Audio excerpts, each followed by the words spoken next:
And welcome to what is the final show for 2024 here for Breakfast Extra. Ladies and gentlemen, you are welcome because, hey, we've got quite the lineup for you guys today. As you can see, we're all in our Sunday best at best for the final show, and you're welcome. So we're going to be diving into what we have for you today. Nigeria's defining moments is how we'll be starting with 2024 in retrospect. We're going to be exploring the highlights and landmark events in politics, in the judiciary, and also the economy. And also we'll shift gears to unpack the business trends that shaped the year in 2024, the biggest economic lessons of the year with expert insights to prepare you for 2025. And that's not all. I and Judith will be talking entertainment. We're rewinding the clock with Nigerian entertainment. The growth, the glitz, the gaps of 2024, spotlighting the creative minds and stories that kept us talking. And for the sports fans, we've got you covered.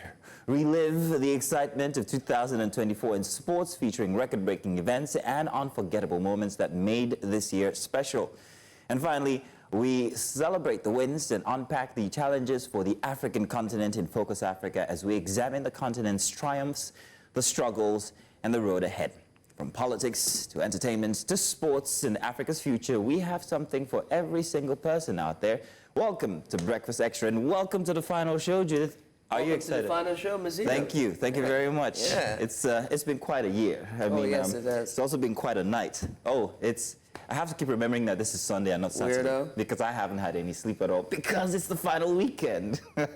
Well, we're so glad to have you join us this morning. It's been quite the journey from the inception of the show to be able to bring the show to you live wherever you are.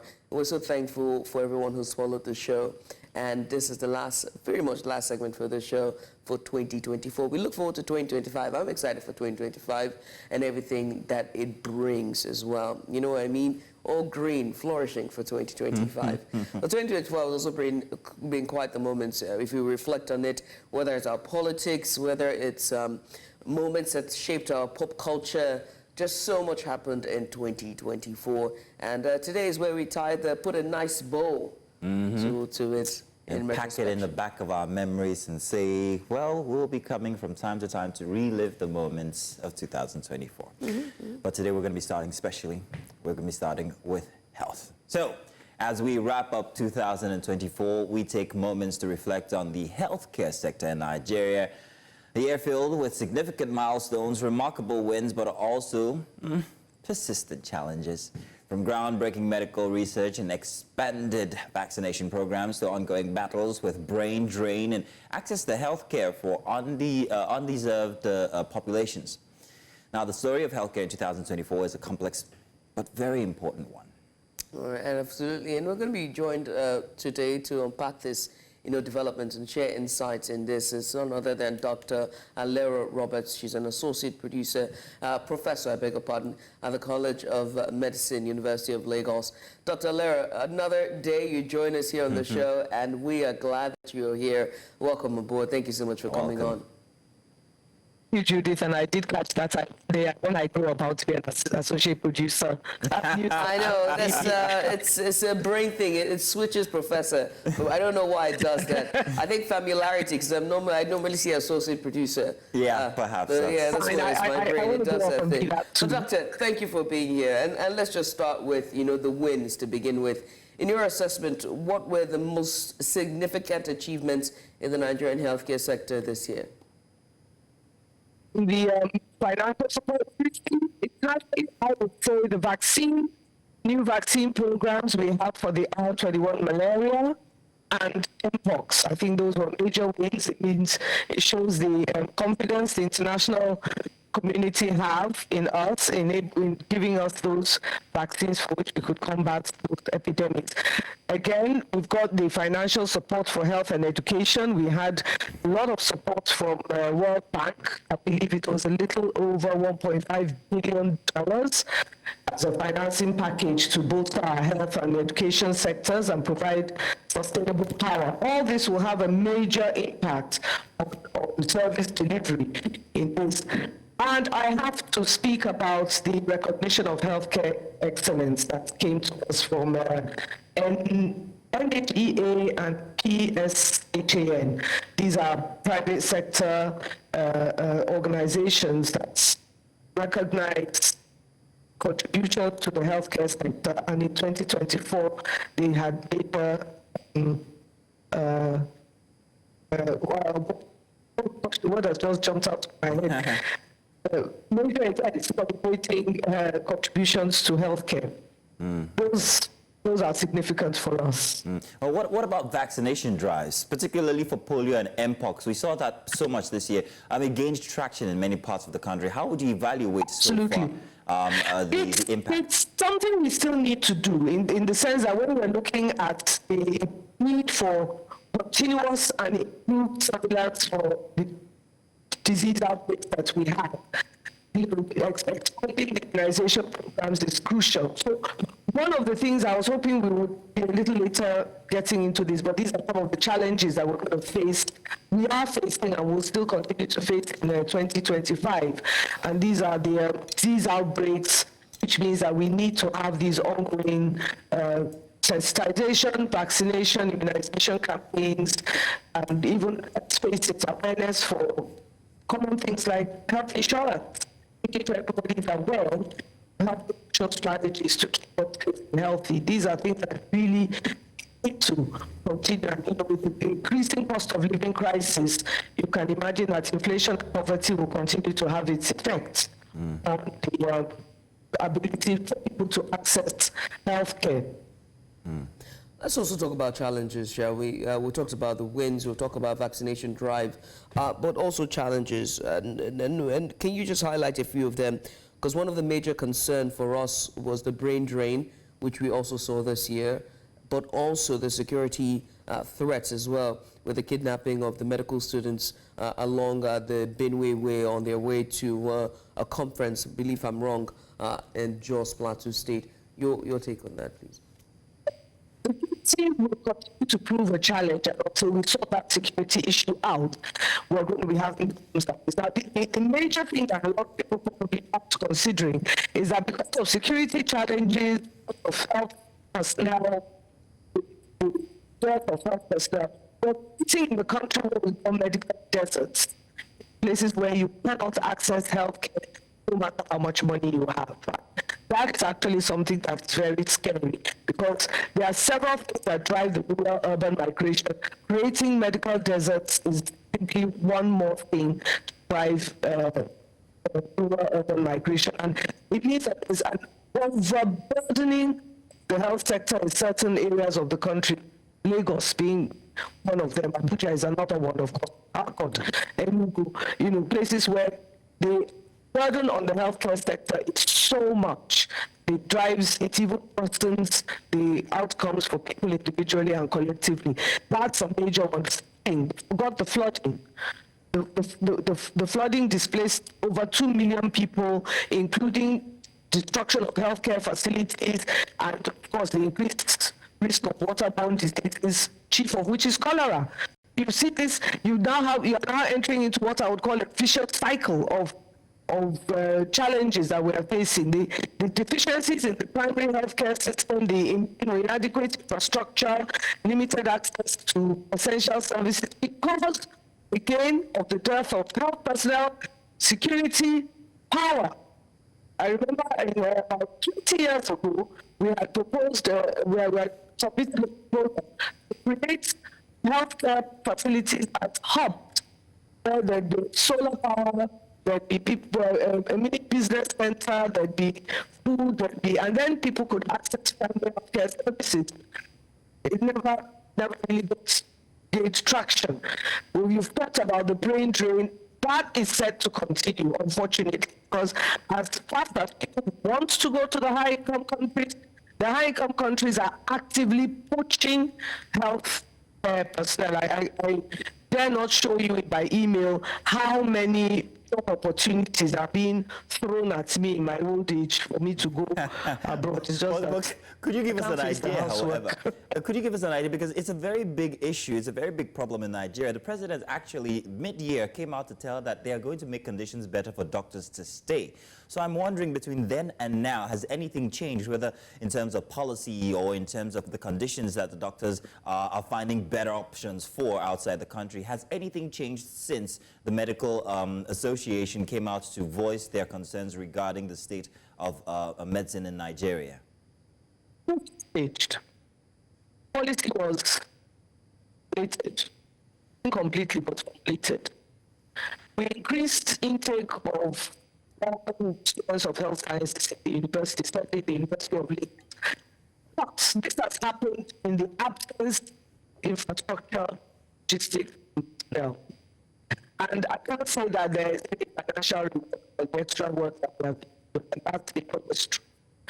Hopefully, in the new year, we will continue to see these changes because it's very difficult, like somebody would say, you cannot undo 30, 35 years of roads overnight.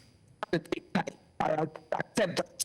And I just pray that the policy having been formulated, it will now be implemented, monitored, evaluated, and improved and strengthened as we go on into 2025 and beyond. Now, Doctor, I have to talk about something that I feel like needs to be part of this conversation. And it's, first of all, the funding of our healthcare system, right? It's still somewhat below the recommendation by WHO in terms of healthcare funding.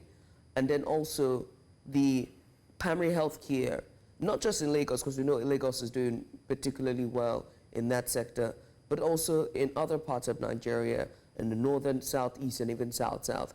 Primary healthcare is still very much a conversation that needs to be had. And also healthcare funding, it's another that needs to be had. Have we had significant progress, or has it been regressive in this last year? In this last year, we have had significant progress. That is true. We've had significant progress. I'm still trying to sort of process it in the sense that when we talk about healthcare funding is not something where you just pick up a pot of money and throw it in the healthcare sector. There are so many moving parts in the healthcare sector. And then don't forget that funding the healthcare sector to see improvement, in several other sectors as well, impact is on health. Like I teach in the medical school, a lot of the progress that we've seen in the health improvement in other parts of the world are due to strategies that occur outside of health. Clean water and sanitation, proper housing, transportation, power, security, all this is outside of the health sector. If it is all properly funded, people can take an active role in their health promotion and, health disease prevention. That doesn't really rely on health. When we need funding in the healthcare sector, you have to first fund the three things. You have to fund the materials, you have to fund the manpower, and you have to fund the infrastructure.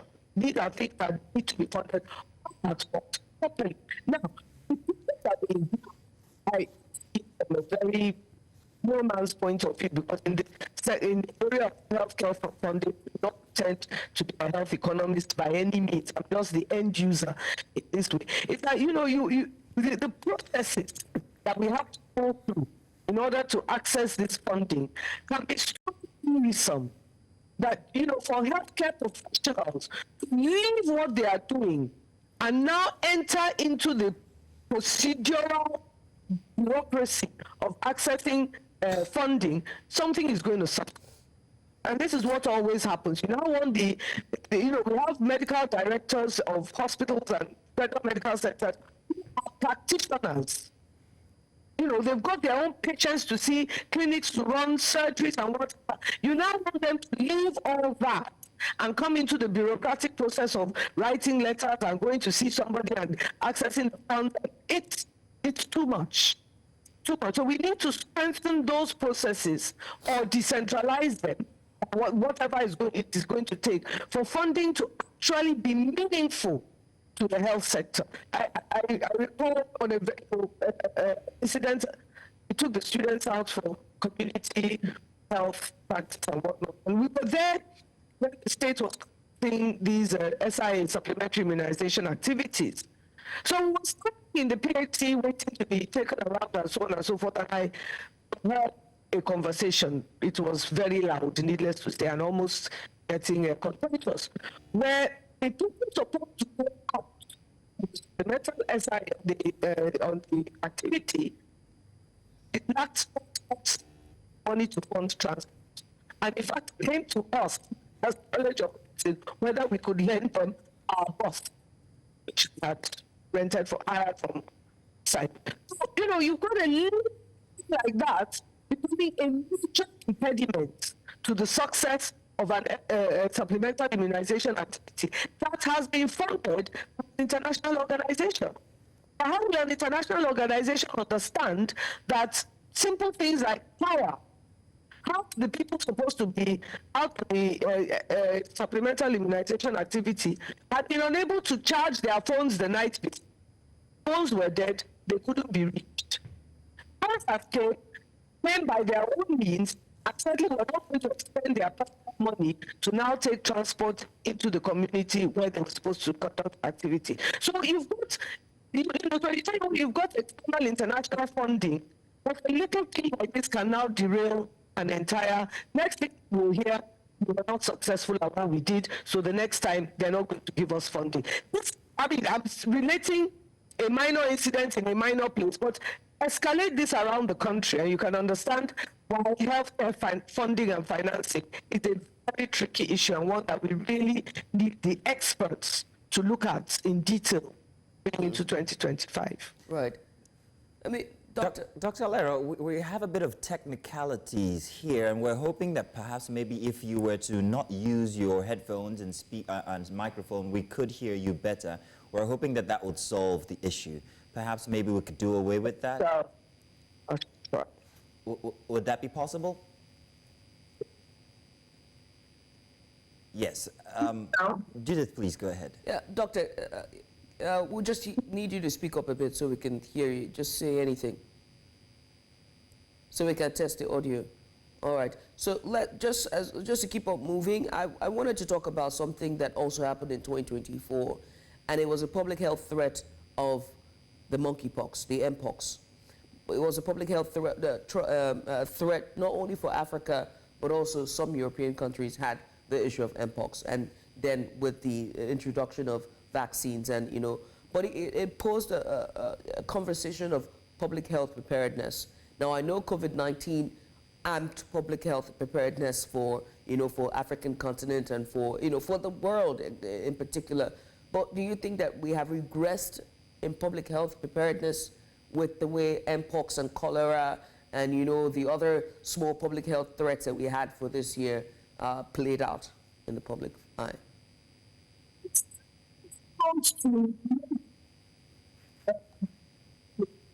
Fall on that, in the sense that once you don't have healthcare personnel, you don't have a health sector. That's just it. And once you don't have the infrastructure, you don't have the materials, you don't have the manpower, and you certainly don't have the money, you don't have a health sector. So, I mean, what has happened is that the outbreaks merely showed us the weaknesses in our health sector line, and it's all round. Because I was reading a recent document from the Lancet Nigerian Commission, which even our health minister, our NCDC directors, everybody has contributed to. If you look at the authorship of that paper, it's even high-powered. Some of the strongest voices in healthcare globally and in Nigeria. And it basically boils down to the fact that, as far as they see it, public health preparedness and strengthening the health sector requires a whole government, whole country strategy. That is, everybody in government, everybody in the country is committed to the same goal, health for all. And we're doing this both individually and collectively.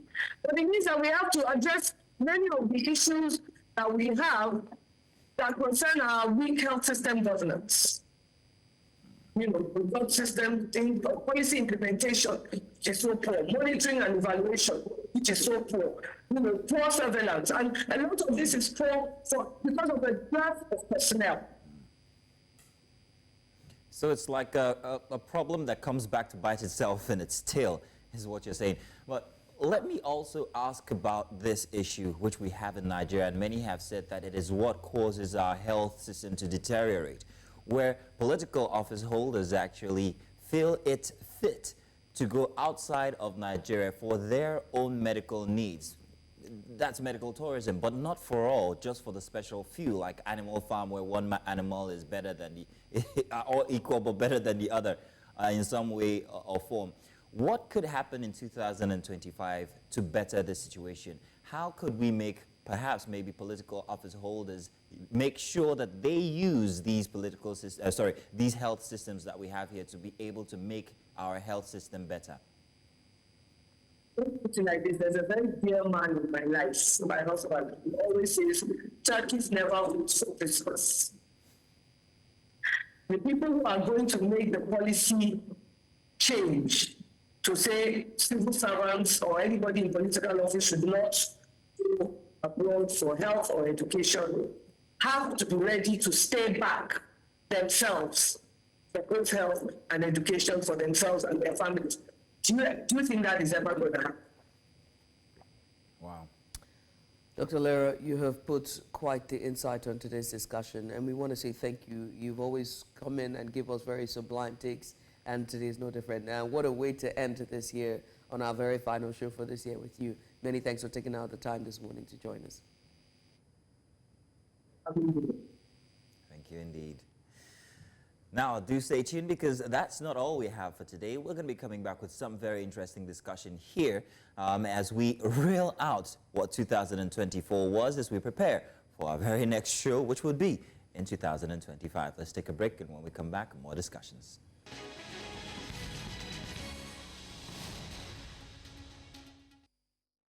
Welcome back. Still the first hour here for a Sunday edition of Breakfast Extra. Now, as 2024 draws to a close, it's been a dynamic year in Nigeria's political landscape, hasn't it? Marked by pivotal events, critical policy shifts, and also the ever-evolving interactions between the government and the citizens. From key electoral decisions to legislative milestones and rising civic movements, this year has left an indelible mark on Nigeria's democratic journey. Oh, sure it has. And so to help us unpack these developments, we're joined by Mark Adebayo. He's the national spokesperson for the coalition of united political parties. Mark, we want to say thank you so much for joining us, and thank you for coming on. Also joining us is Senior Advocate of Nigeria, none other than Sam Kagbo. Sir, I want to say thank you as well for coming on. Thank you for doing this with us. And season's greetings to both of you. Thank you, sir. Thank you for having comprehensive compliments of the season. Compliments of the season to you. Thank you. Let me start off with you, Mark, and just let's talk broadly about 2024. How would you describe the year in context of Nigeria's political landscape? I mean, what stood out for you as a defining political moment of this year? Hardly could we point out anything as a defining moment for the Nigerian political space, but it's a potpourri of political, connections and disconnect and the rest of that for both the party in power and the opposition itself. But there are two major events that one could remember that did not serve our democracy well enough. Those were the Edo and Ondo State governorship elections that we believe at the level of opposition that they were heavily compromised. So those are major political matters in terms of election, off-cycle elections in the country. All manner of things happened. The issue of tax, the new tax regime, and the rest of that, the controversies surrounding it, and the contradictions about it, and everything.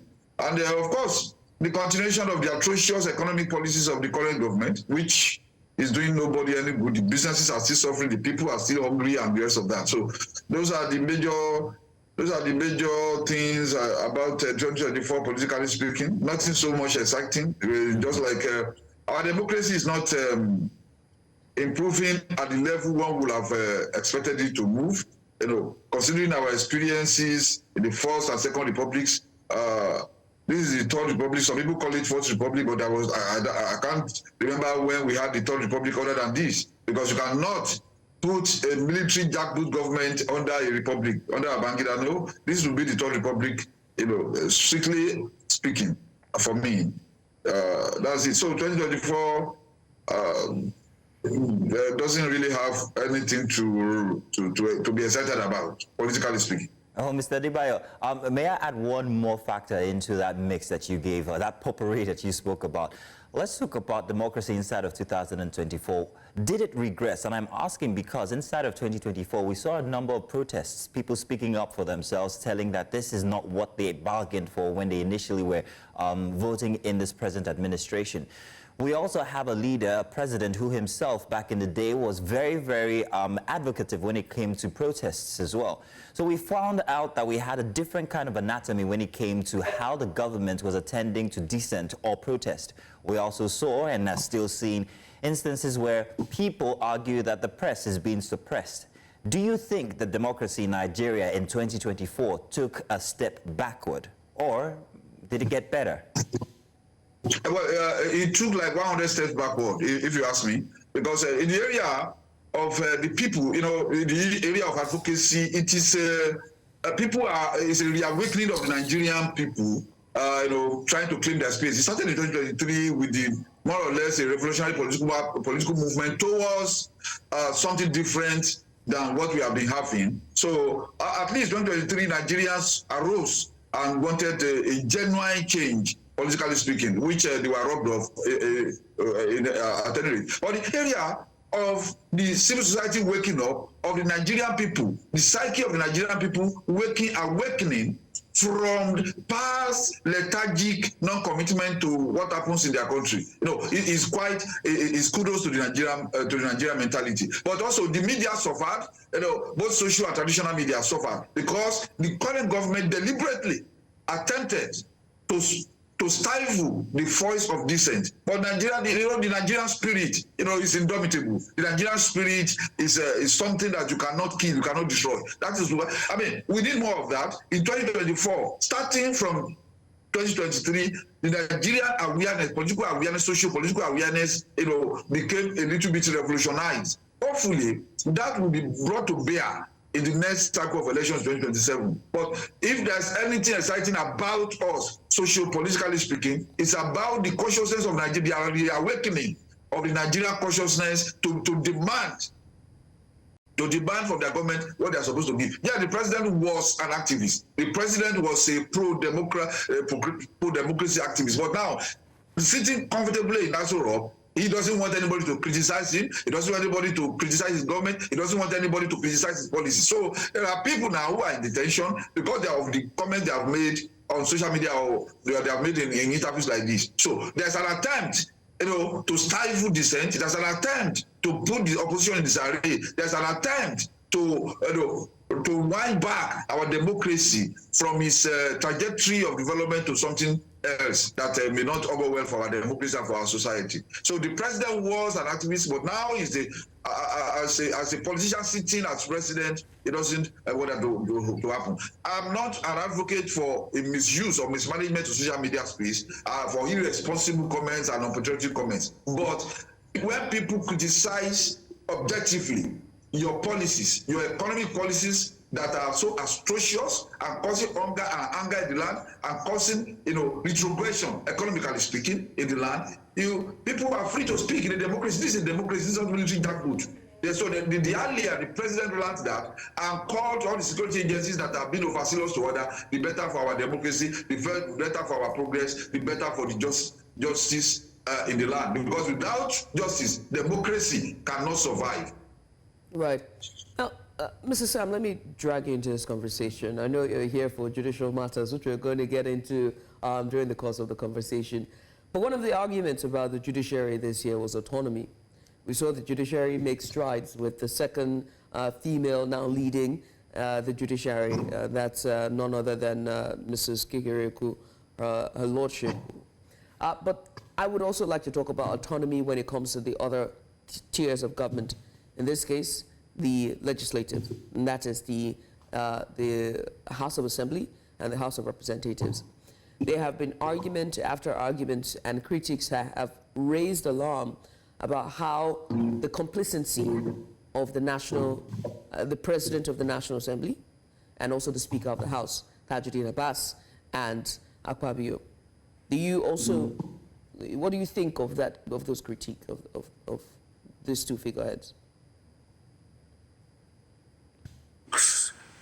The National Assembly is independent, and if there is anything you want to really talk about is their connivance, or perhaps that part of them that surrenders this enormous power that they have to actually contain the excesses and perhaps the whims of the president. What we have seen is a kind of a National Assembly that believes that it is an arm of the presidency and that it is there to actually act for and on behalf of the president. That to me is worrisome because, let's face it, the president is never a democratic institution. The president is an imperial office, an office that has the capacity to actually muzzle your own person and liberties. The only representative body among the three tiers of government is the legislative body. That is the one that is supposed to act as a buffer between the citizens and the whims or perhaps the capacity of the presidency to go outside the realms of its own powers. When you have a conniving National Assembly as we are having it, there is always the tendency for the president to think that all is well because, hey, there is nobody to check it. The judiciary cannot check the presidency because what? The judiciary cannot act on its own. It is only when cases are taken before it that it can act. The only body that is supposed to have a 24-hour surveillance and oversight over the presidency or the executive arm is the National Assembly. And for me, yes, it's good to have that good working relationship, but the essence of separation of powers is to ensure that no one arm can what? Subdue the two arms, the two other arms, or no two arms can by themselves collaborate to make what? Right. Subdue the other. That's the essence of what? Separation of powers. Right. Mr. Kabo, then it begs to ask the question, because you paint a very, very, very, very important picture there, which is that the legislative serves as a buffer between the people and the presidency, meaning that they are the representation of the people. But have they made any sort of impact, important impact, powerful impact, positive impact on the people that they represent in this year? It's difficult to say because, you see, there has to be that kind of a very critical interface between those two arms of government. The idea of the presidency coming overnight and throwing policies at us without the input of the National Assembly is, to my mind, very worrisome. And the reason is simple. The presidency knows that whatever it throws at them is a free flow. The National Assembly is actually not acting as a kind of an oversight or a check on the presidency. So the inputs that they are supposed to give quality to governance is what they have abdicated. That is my own worry. As to the other aspect of it, making laws, yes. Yeah, we have this supermarket mentality. You make laws every day. There are so many laws that you feel no other country is as overlord, if that's the word, as Nigeria. But yet, what do we have out there?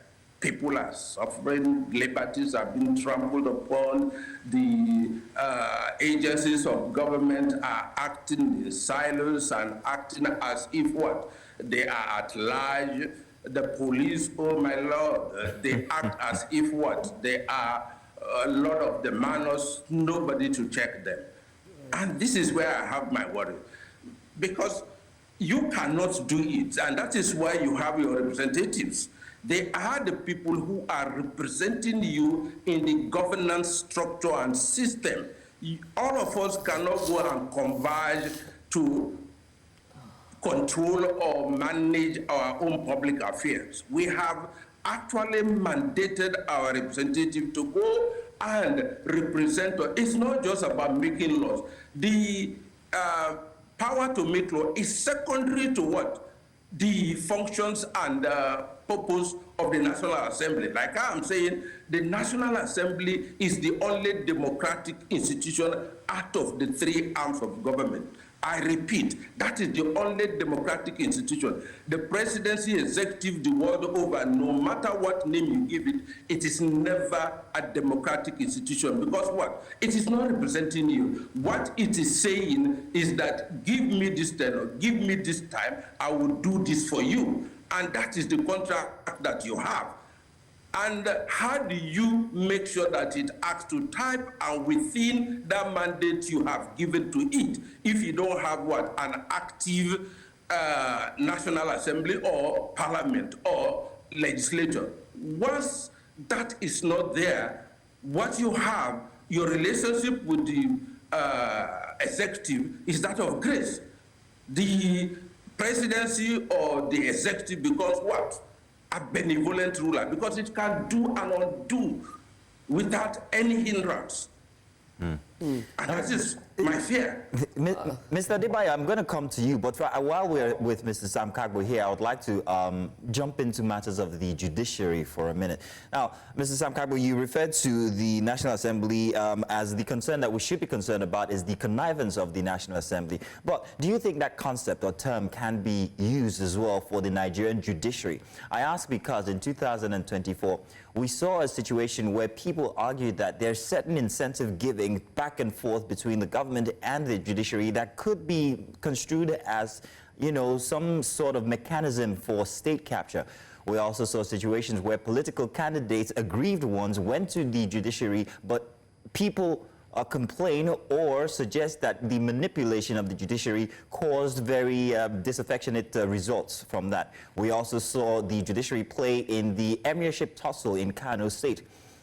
Back and forth, different levels of the judiciary giving different results here and there. Would you say that there is a connivance of sort with the government when it comes to the judiciary? The arms of government, the judiciary to me has done better than the others. Perhaps much of the complaints we have, or perhaps the criticism that we have at the judiciary, is because we do not understand our functions and how they perform their functions within the judicial system. The judiciary does not activate or initiate any process. It is there waiting for litigants. It is there waiting for what? Disputants. It is there waiting for people who have concerns about what their fellow citizens or institutions of government have done to them or that are doing. That is what they do. When they come, if you take the right cases to them, they will do their job. Look at the case of the independence of the local government councils. When the Attorney General instituted the action, some of us thought that, oh, this it cannot be, because what? The sections of the Constitution do not allow for what he was asking for. But we, as at that point, did not take into consideration the fact that the judiciary gives life and meaning to the raw letters of the Constitution. And in the interest of Nigeria and democracy, what did it do? Its pronouncement, to me, if they are actually followed up by the Attorney General, in no time we should have what? A functioning and independent local government system. Because that is the base and foundation of democracy. That is actually the engine of development. If we do not have democracy at that level, what do you have? That gap would be taken over by terrorists. That gap will be taken over by bandits. And that is the reason why we are where we are. Because what? The governance system at that level is not working. The judiciary has done its part. It has given meaning to it and strengthened them to say, hey, this is what it should be. You are independent financially and administratively. It has given that meaning. It's done its job. Look at the issues that it has also resolved. Before now, nobody could think that the judiciary can make the pronouncement it made in as regards the conflict between who should control the lottery in Nigeria. Before now, what we have is what? The National Lottery Commission. But the Supreme Court said, no, that should be for the state. It has done its job. When there is a conflict on waterways, what did it do? It gives meaning to it and say, oh no, that's for the National Assembly. So to me, what we should be thinking about is for us as citizens to take the right cases to the judiciary, and if you indeed you take the right cases to them and you marshal your case very well, they will always give you your judgment. Mr. Campbell. Much of the time, especially for political cases, we want judgment without working for it. Now, Mr. Judicial Campbell. cases, to me, I can never use them to judge the judiciary because you know why? Most of the time, it's the litigants themselves that are the problem and not the system itself. Mr. Kagbo, I'd like to bring in Mr. Adebayo here. Mr. Adebayo, do you agree with Mr. Kagbo's submission here regarding the judiciary? Have they done well so far, especially when it comes to cases of aggrieved political candidates and also matters of chieftaincy like we saw in Kano? Have they been absolutely autonomous, do you think, Mr. Adebayo?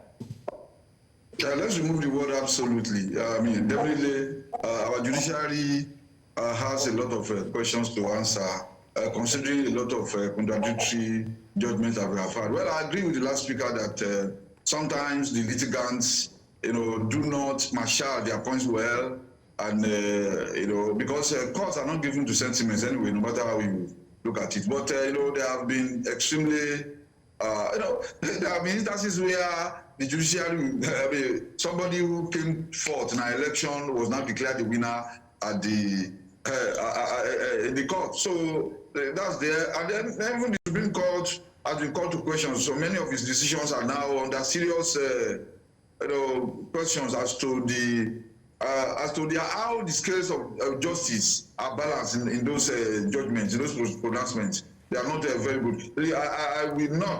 I will not agree that the judiciary has been above board. There have been very, very many suspicious cases that Nigerians are not comfortable with because a lot of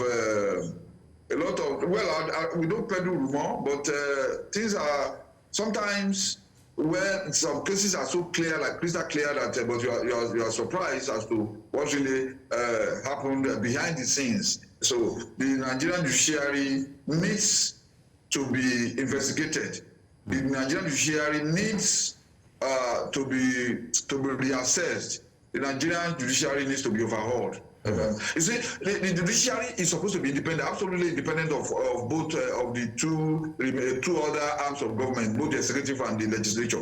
But both the legislature, the independence and the neutrality of both the legislature and the judiciary is just an optical illusion. It has no bearing whatsoever with reality. Well, from the way things are going, from the way we are saying things. And that is why we are saying that, we are advocating that before the swearing in of any president or governor, let all cases regarding his election be resolved first. Because once a seat in that government house, to remove them is like trying to use Kake Marua to remove Olumoro. That's how it's because you have the president who appoints the INEC chairman, who appoints the chief justice of the federation, who appoints the everybody along the line, and that is why like the Nigerian presidency is probably the most powerful in the world because Right.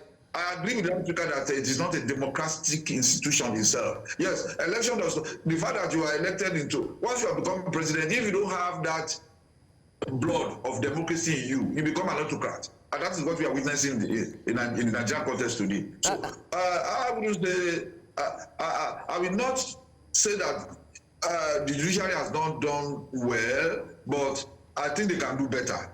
I think the judiciary can do better. I think they must attack their independence. You know, we do know that the National Assembly is like more or less like an obnoxious rubber stamp. You know, how do you have the leader of the National Assembly that says that whatsoever the president brings, they will pass? And that is why we are running into trillions upon trillions of naira worth of debt, because once the president asks for borrowing window, they give him, they are giving him almost everything. And that is why about 45% the budget deficit of this year is going to be funded through borrowing.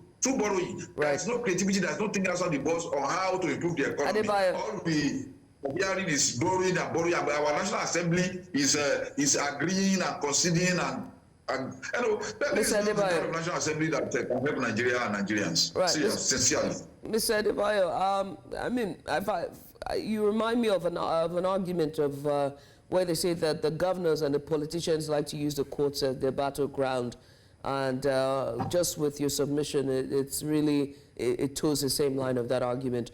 But let me also ask you something. You said that even though the president is voted in, when they get in, they have the power to become an autocrat.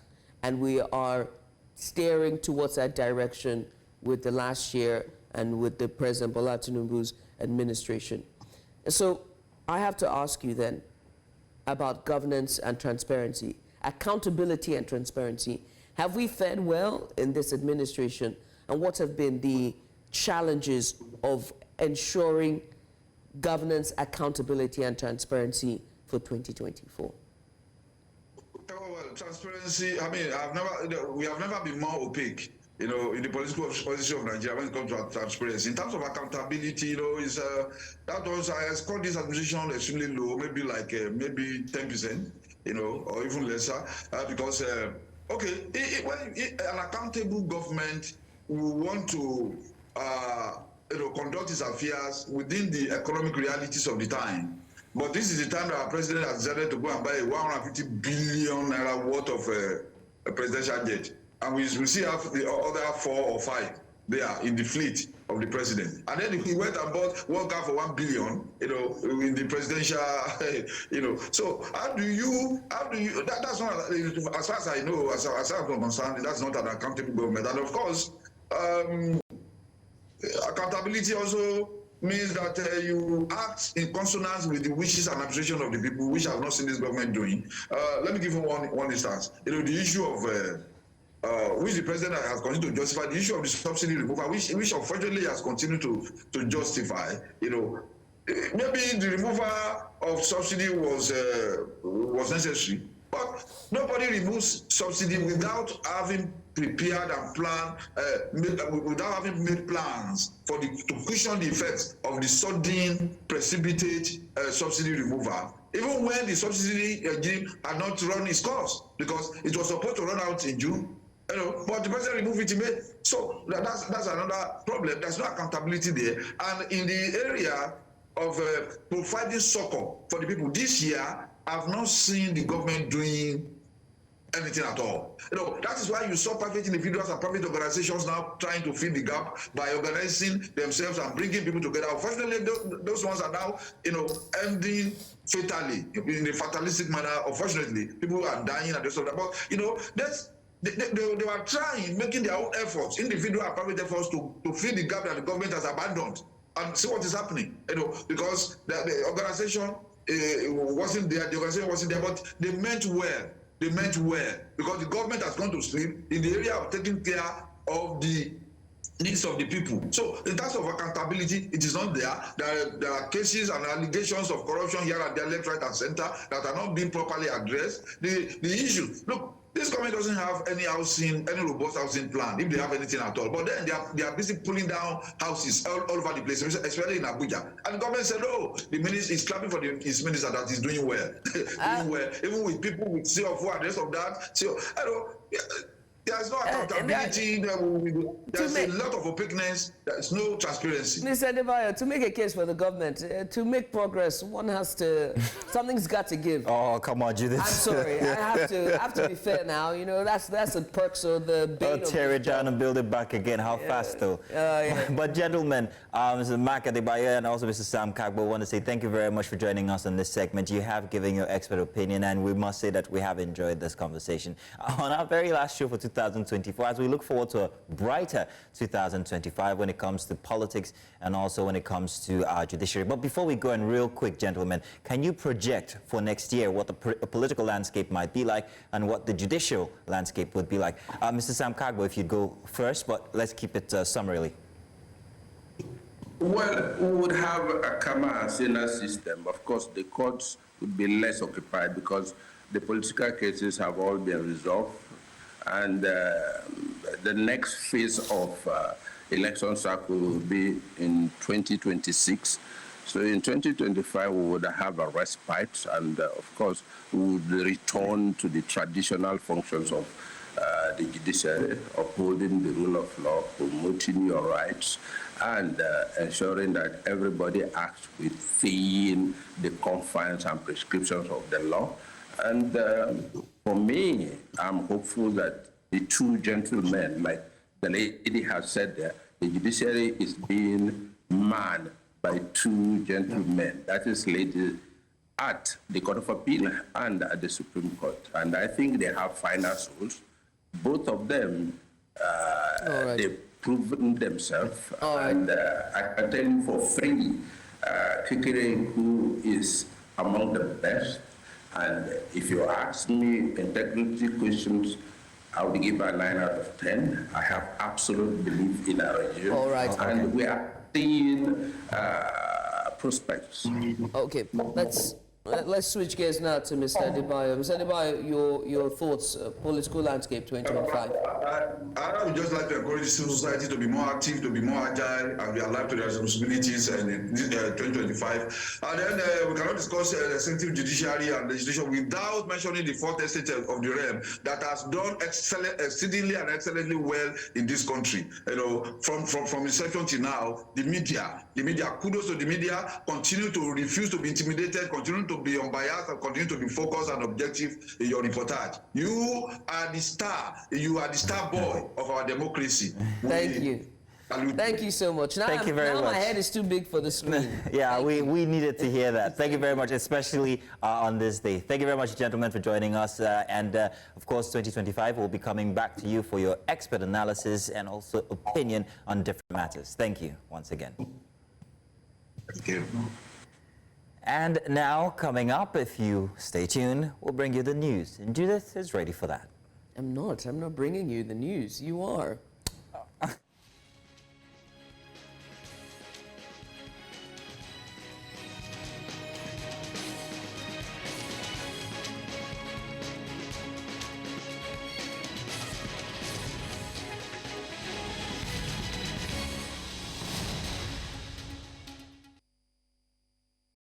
Bit of a faux pas there. Apparently, I'm bringing you the news. But welcome, my name is Mazina Pil. Let's do the breakfast headlines here for Breakfast Extra.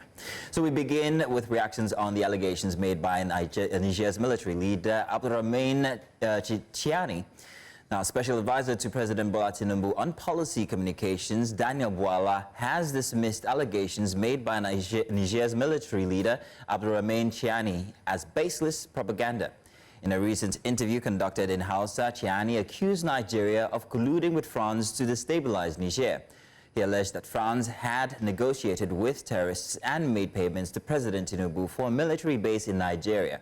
Bwala described the allegations as despicable and a deliberate attempt to incite northern Nigerians against Tinubu.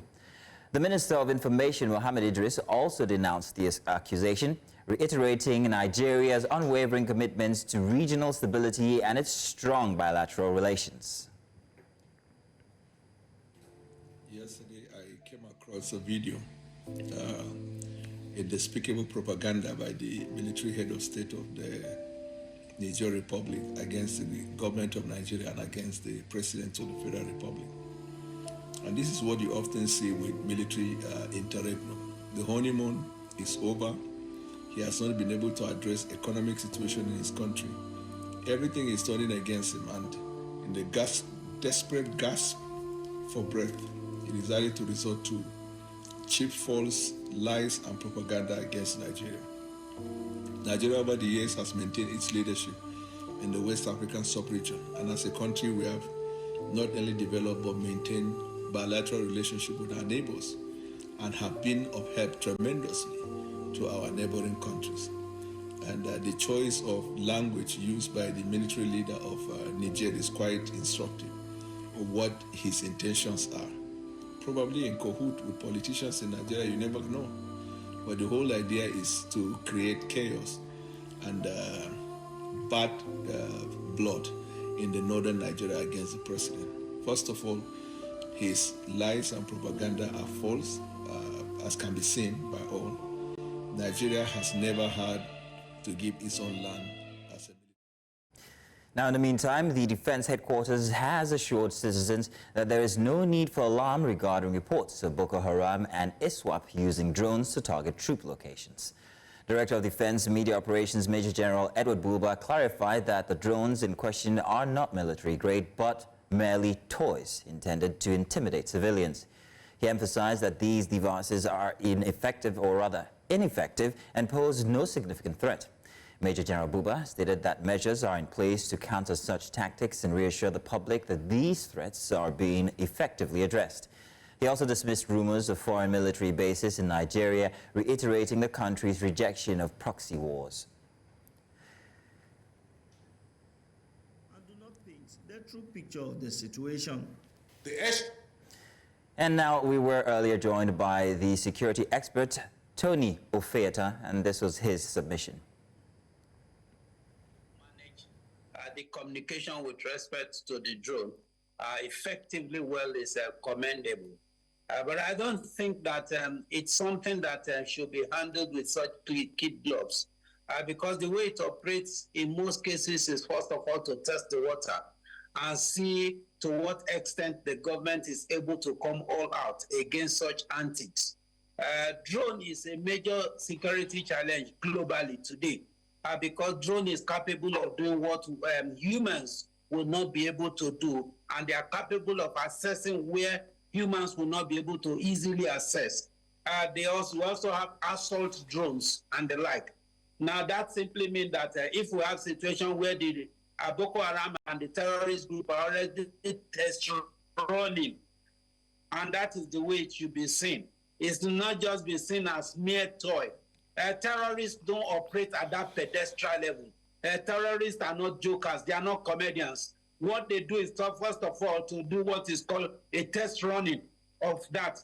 And first of all, see the reaction of the government. So I think that the first thing is for the government to go all out. Even if you assume without conceding that it is it's a mere toy, then you need to go all out to ensure that you mop out the forest and mop out such technology. Meanwhile, residents of Rumtawa and Gidasama communities in Silame local government area of Sokoto State have raised fresh allegations against the Nigerian military. This is coming 3 days after the Christmas Day Air Force bombing on the communities by Air Force fighter jets targeting the Lakurawa terrorist group. Some residents of the community spoke to News Central Television, accusing the military of gross rights violations and spreading fake news about the attack.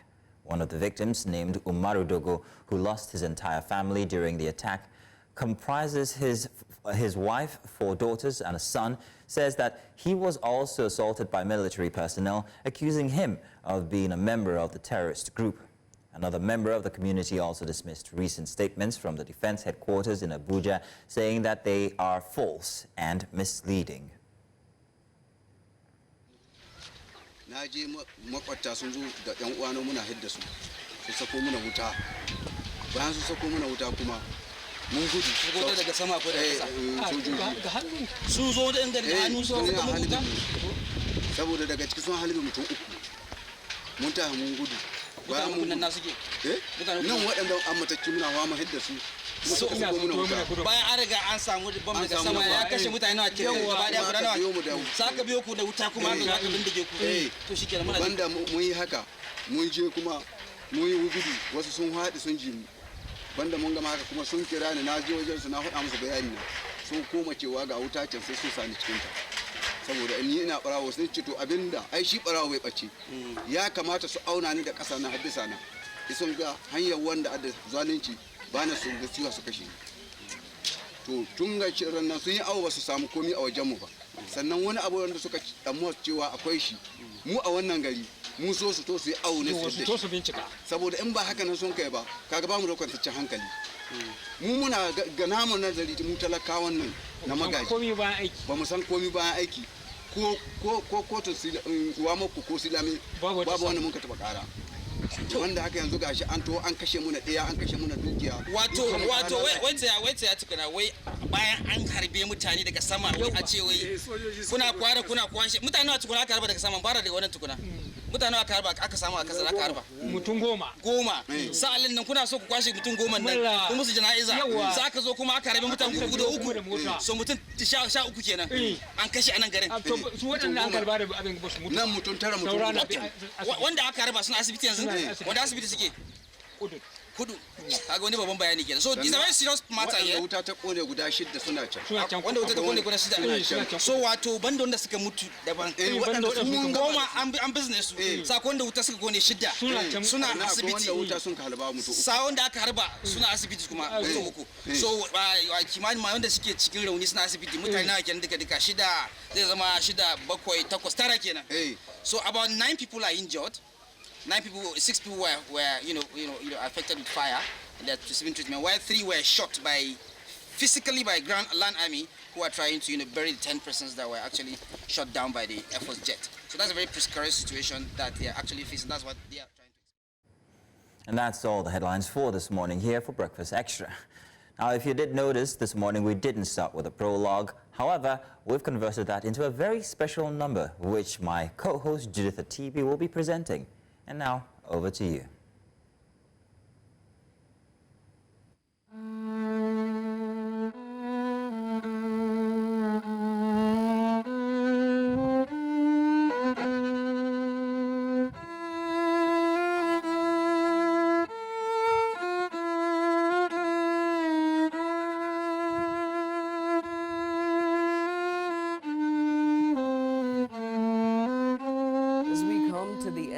Another chapter, let us pause to reflect on the moments that shaped this year, that shaped the Nigerian story for 2024. Moments that brought us to our feet in hope and sometimes to our knees in sorrow. 2024, like every year before it, has been a mix of triumphs and tragedies, a year that demanded strength from every corner of this country.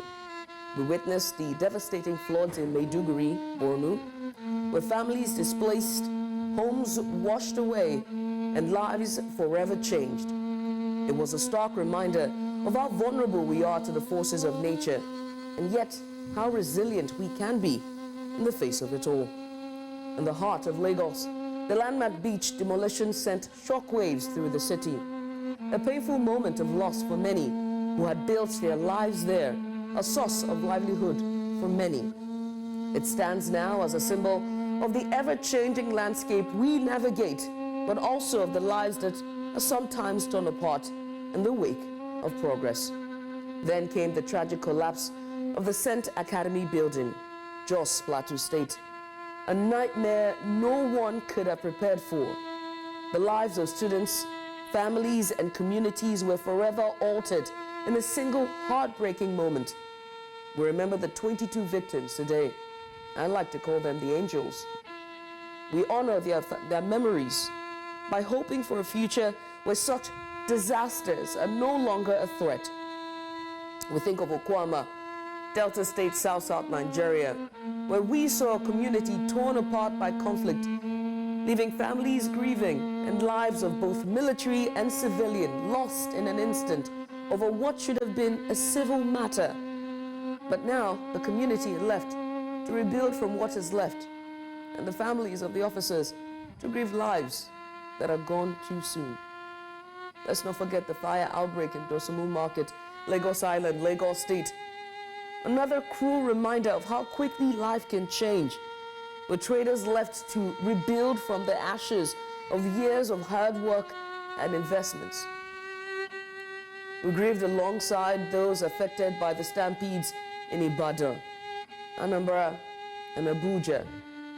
Chaotic, tragic scenes that broke our hearts, each one leaving us with more questions than answers.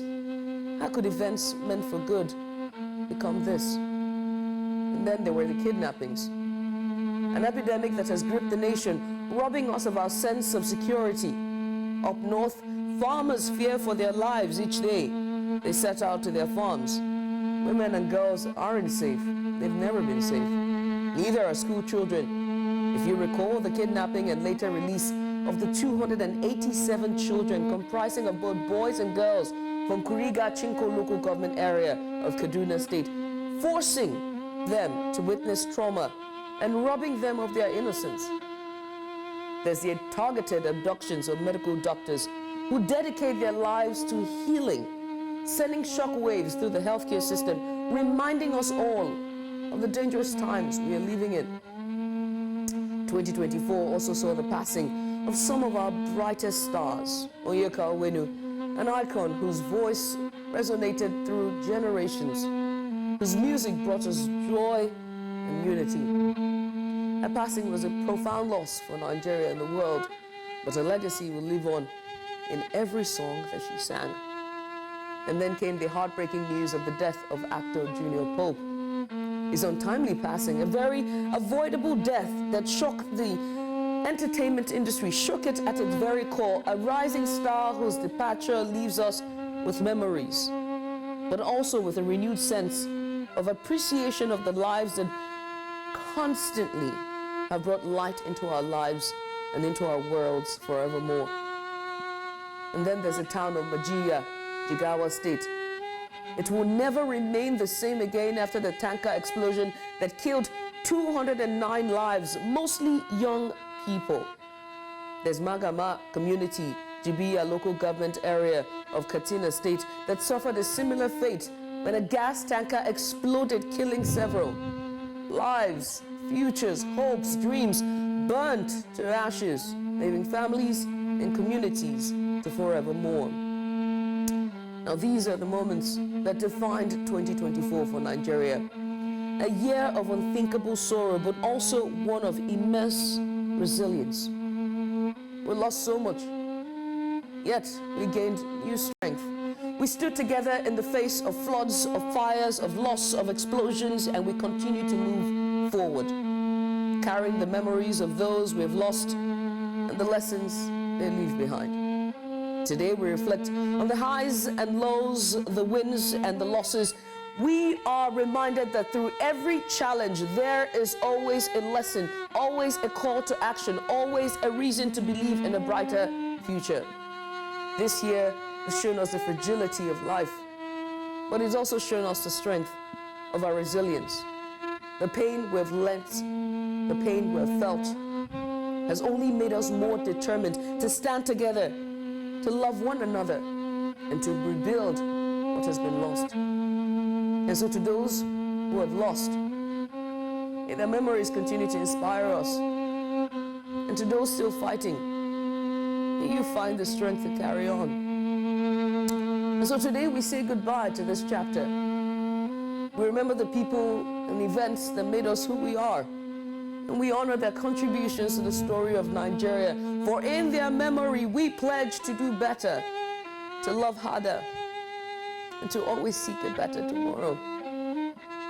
So as the final notes of this violin fill the air, let us close this chapter with gratitude, knowing that each of these moments, both heartbreaking and inspiring, has shaped who we are as a nation.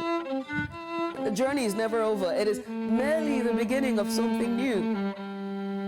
And let me say thank you. Thank you for being part of this story. And we continue to write the next chapter with hope, unity, and resilience.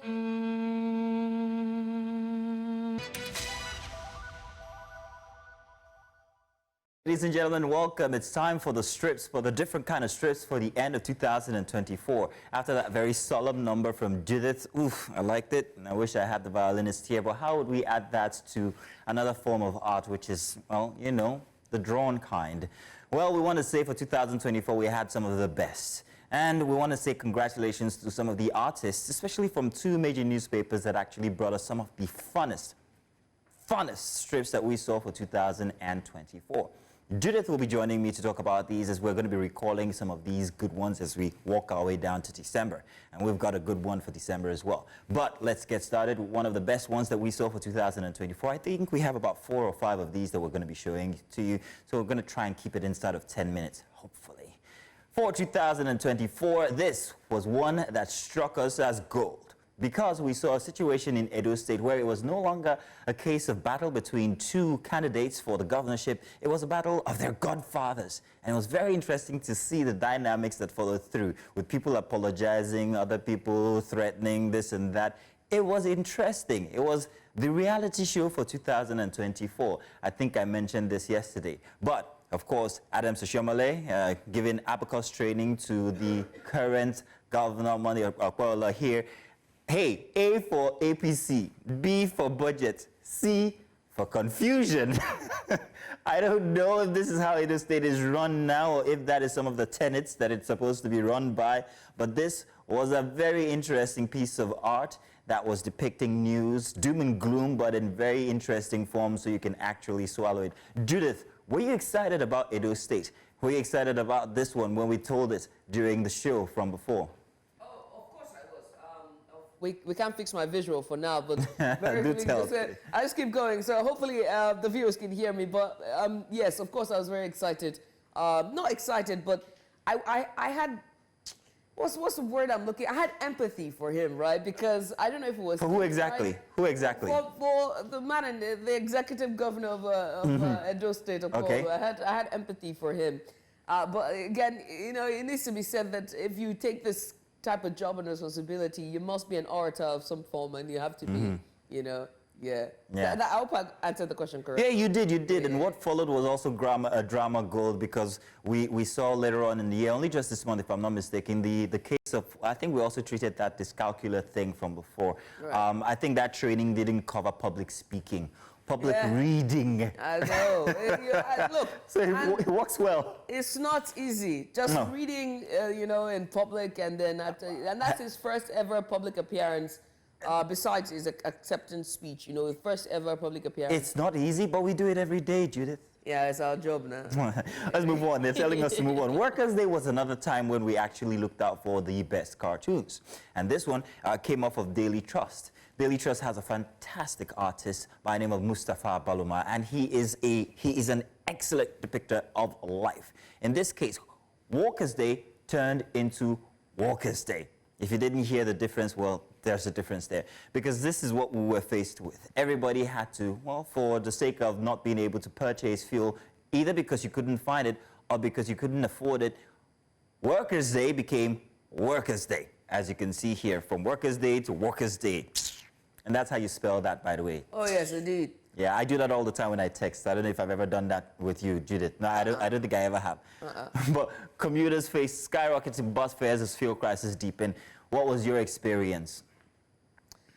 Well, at the risk of sounding bourgeois. Oh, here we go. You know, and at the risk of sounding privileged, I didn't work on Workers' Day. I worked, you know what I mean? Like I was working, you know. Oh, throughout the year, not just Workers' Day. Haven't you found yourself, well, doing certain distances that you would rather have done, perhaps, maybe? Yeah, like extending my daily step from 7,000 to 10,000. 7,000?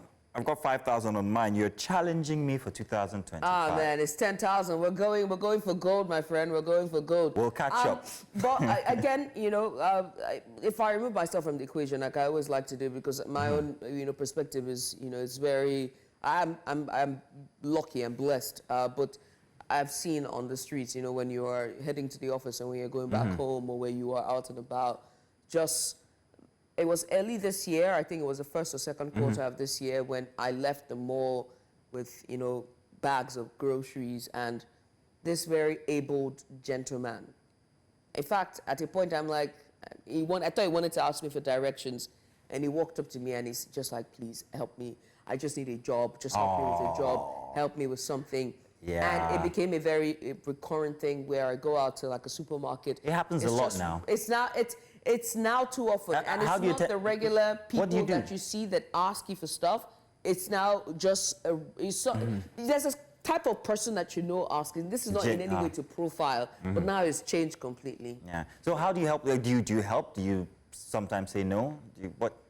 As you know, I've stopped buying. I started ordering in my groceries because if you approach me in the mall and you're like, please, I'm hungry. Okay, do you need bread? Let me go and buy bread. You know, so it's like I get you.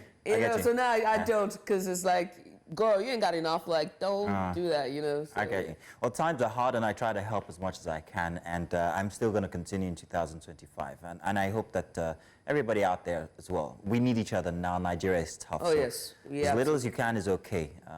You know, people are suffering out there. Let's move on now. Oh, yes. Boom. This Nigeria being pummeled to death. This is us. This is you and I. On one side, insecurity. On the other side, bad economy. This is from Daily Trust newspaper. Once again, it's Mustafa. And this is from, I think, this was in April, if I'm not mistaken. Terrorists abduct over 80 in Katsina. And that was then. We went on to have more and more of these instances. Regarding insecurity, which we have spoken about today on the show. Have we touched insecurity? I think we might have touched insecurity.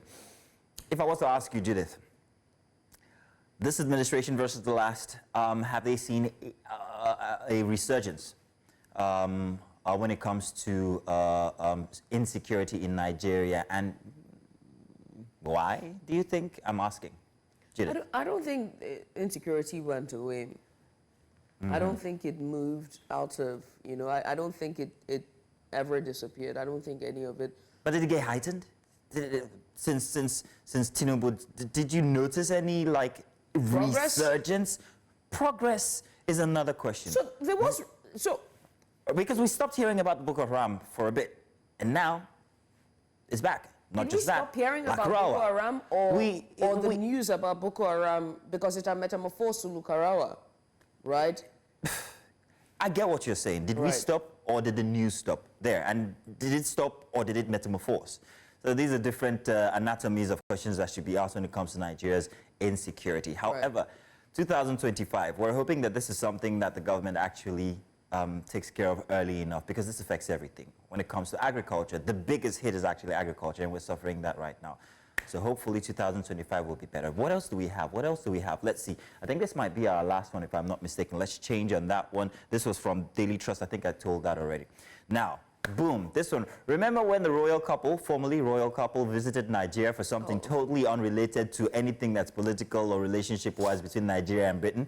And then that British guy was like, there's no way our royal family would set foot in Nigeria where women's rights basically don't exist.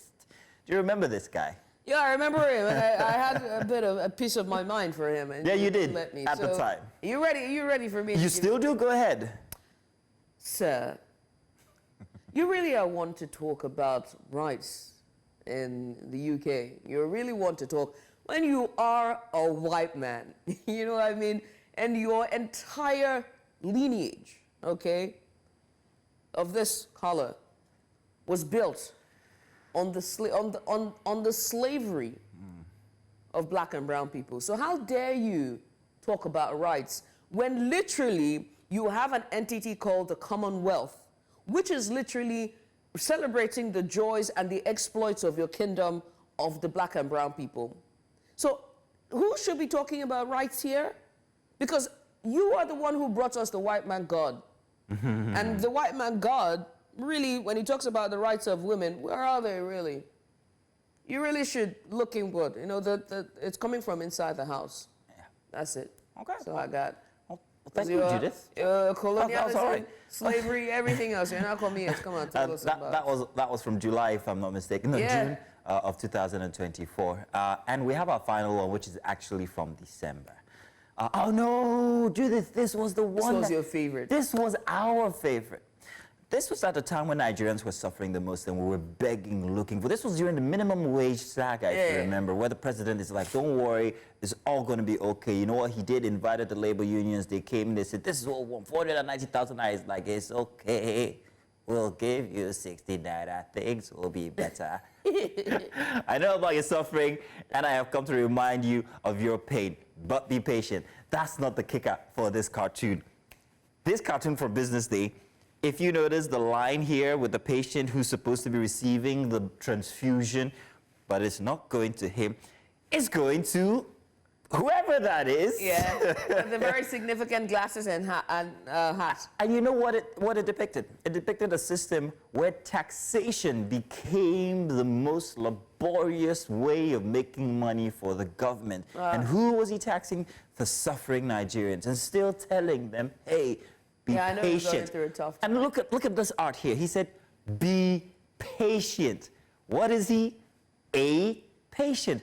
I don't know if I'm the only one excited about this. Yeah, this was a fantastic it was exquisite. Of the Nigerian situation. Very fantastic it was depiction. Absolutely exquisite. And the fact that he's like, be patient. Of course, I am patient. Yes. You know, I'm literally. I am the patient. I'm the patient. And he's over there. Yeah. You're administering the help. You are taking all the help that you can. You know, infusing that lifeline, which literally stands for that IV drip of the blood into the hand. It's nicely done. Yes, this is a sucre, I think. Yeah, this is a sucre for daily business day, if I'm not mistaken. It doesn't have one leg, except it was my best for 2024. I'm giving this one the award for 2024. I hope that we come up with more. I don't know how you will do this thing. I can't pick a favorite. Everything was so good. No, this one's the best. This is simple but grand. Can we do that last one just to show what it was for December that we enjoyed? I'm being told that we can't, unfortunately. But still, I think the strips made our breakfast extra what it is, or well, a very significant part of our breakfast extra, and I can't wait for 2025 to see those beautiful artwork that help us make sense, or at least make fun of our daily lives in Nigeria. Stay tuned, we've got more coming your way. In retrospect, let's take a look at business in Nigeria for 2024, how it fared, and maybe project for 2025. And you're welcome back. We'll call this The Big Story. We're going to explore the major events that happened in 2024 when it comes to the world of business. Today we're diving into the economy, trends that define 2024, from currency fluctuations and inflationary pressures to exciting new policies and entrepreneurial innovations. Nigeria's economy has had a year of twists and turns, but beyond the headlines, what are the key takeaways and what lessons can businesses, policymakers and individuals draw from this year that was? So to help us unpack this, we're joined by two distinguished guests. First, we have Dumebi Oluwole. She's a senior economist from STARS, and she'll help us to bring an analytic lens to these trends that we saw this year. And also joining us is our very own Nasir Agbalaya. He's the lead for the business desk here at News Central Television, and he'll help us to discuss some of the developments that we saw this year as well. Lady and gentlemen, thank you so much for joining us. Thank you. Thank you for having me. You are looking absolutely fantastic and patriotic. I think we should leave the patriotic side. Okay. I appreciate the compliment. If you see my face the way it is, it was rehearsed. And it was just like, so my face is. She dished on me. You know, and then I knew, I'm so glad she didn't follow through. It's like, goodness. But anyway, thank you guys for coming on, and thank you for doing this with us. 2024 has been quite the year. When the president made the announcements that he did in 2023, we started to see the full effects of those those statements he made May 2023 here in 2024, and so much from the foreign exchange, the floating of the naira, to the removal of subsidy, and then the onboarding of Dangote refineries and all the whole back and forth and the policies, the CVN. I want to ask you, for both of you, which was the defining moment when it comes to our economy sector? I'm going to start with you, maybe. That's a very packed question. I know. To be very honest, I don't think I had a defining moment, but I would What stood out for you then? Yeah, I would say the entire summary of how 2024 was for me, and I would just put it as unpredictable. from the reforms that took place to how they were implemented to the entire Dangote refinery, setting up to how the Naira moved, both at the parallel market and the official market, to some of the developments we saw from the CBN. I would say everything was somewhat unpredictable. No one really knew where things were going to eventually land, both on the economic side and even on the policymaker side. So it was more of navigating the waters in 2024. And I think that was pretty much it. But everyone was just more of like, okay, this is happening. Okay, so we've seen this. How do we navigate it seemed how like do we move 2024 around was a big litmus test. Exactly. So I think going into 2025 now, we kind of know where things are, and we should be able to see some level of certain stability in certain aspects of the economy. Let's hear, how about you? Well, for me, 3 things stood out more. I'm not saying that the other ones are not impactful, but Naira devaluation was a very, very interesting situation for all Nigerians, because as an economy that has survived with the love of bringing in goods, with Naira going down, that became more expensive. Now, the fact that there's a lot of energy reforms this year also impacted businesses and private individuals. Now, energy reforms in the term that now,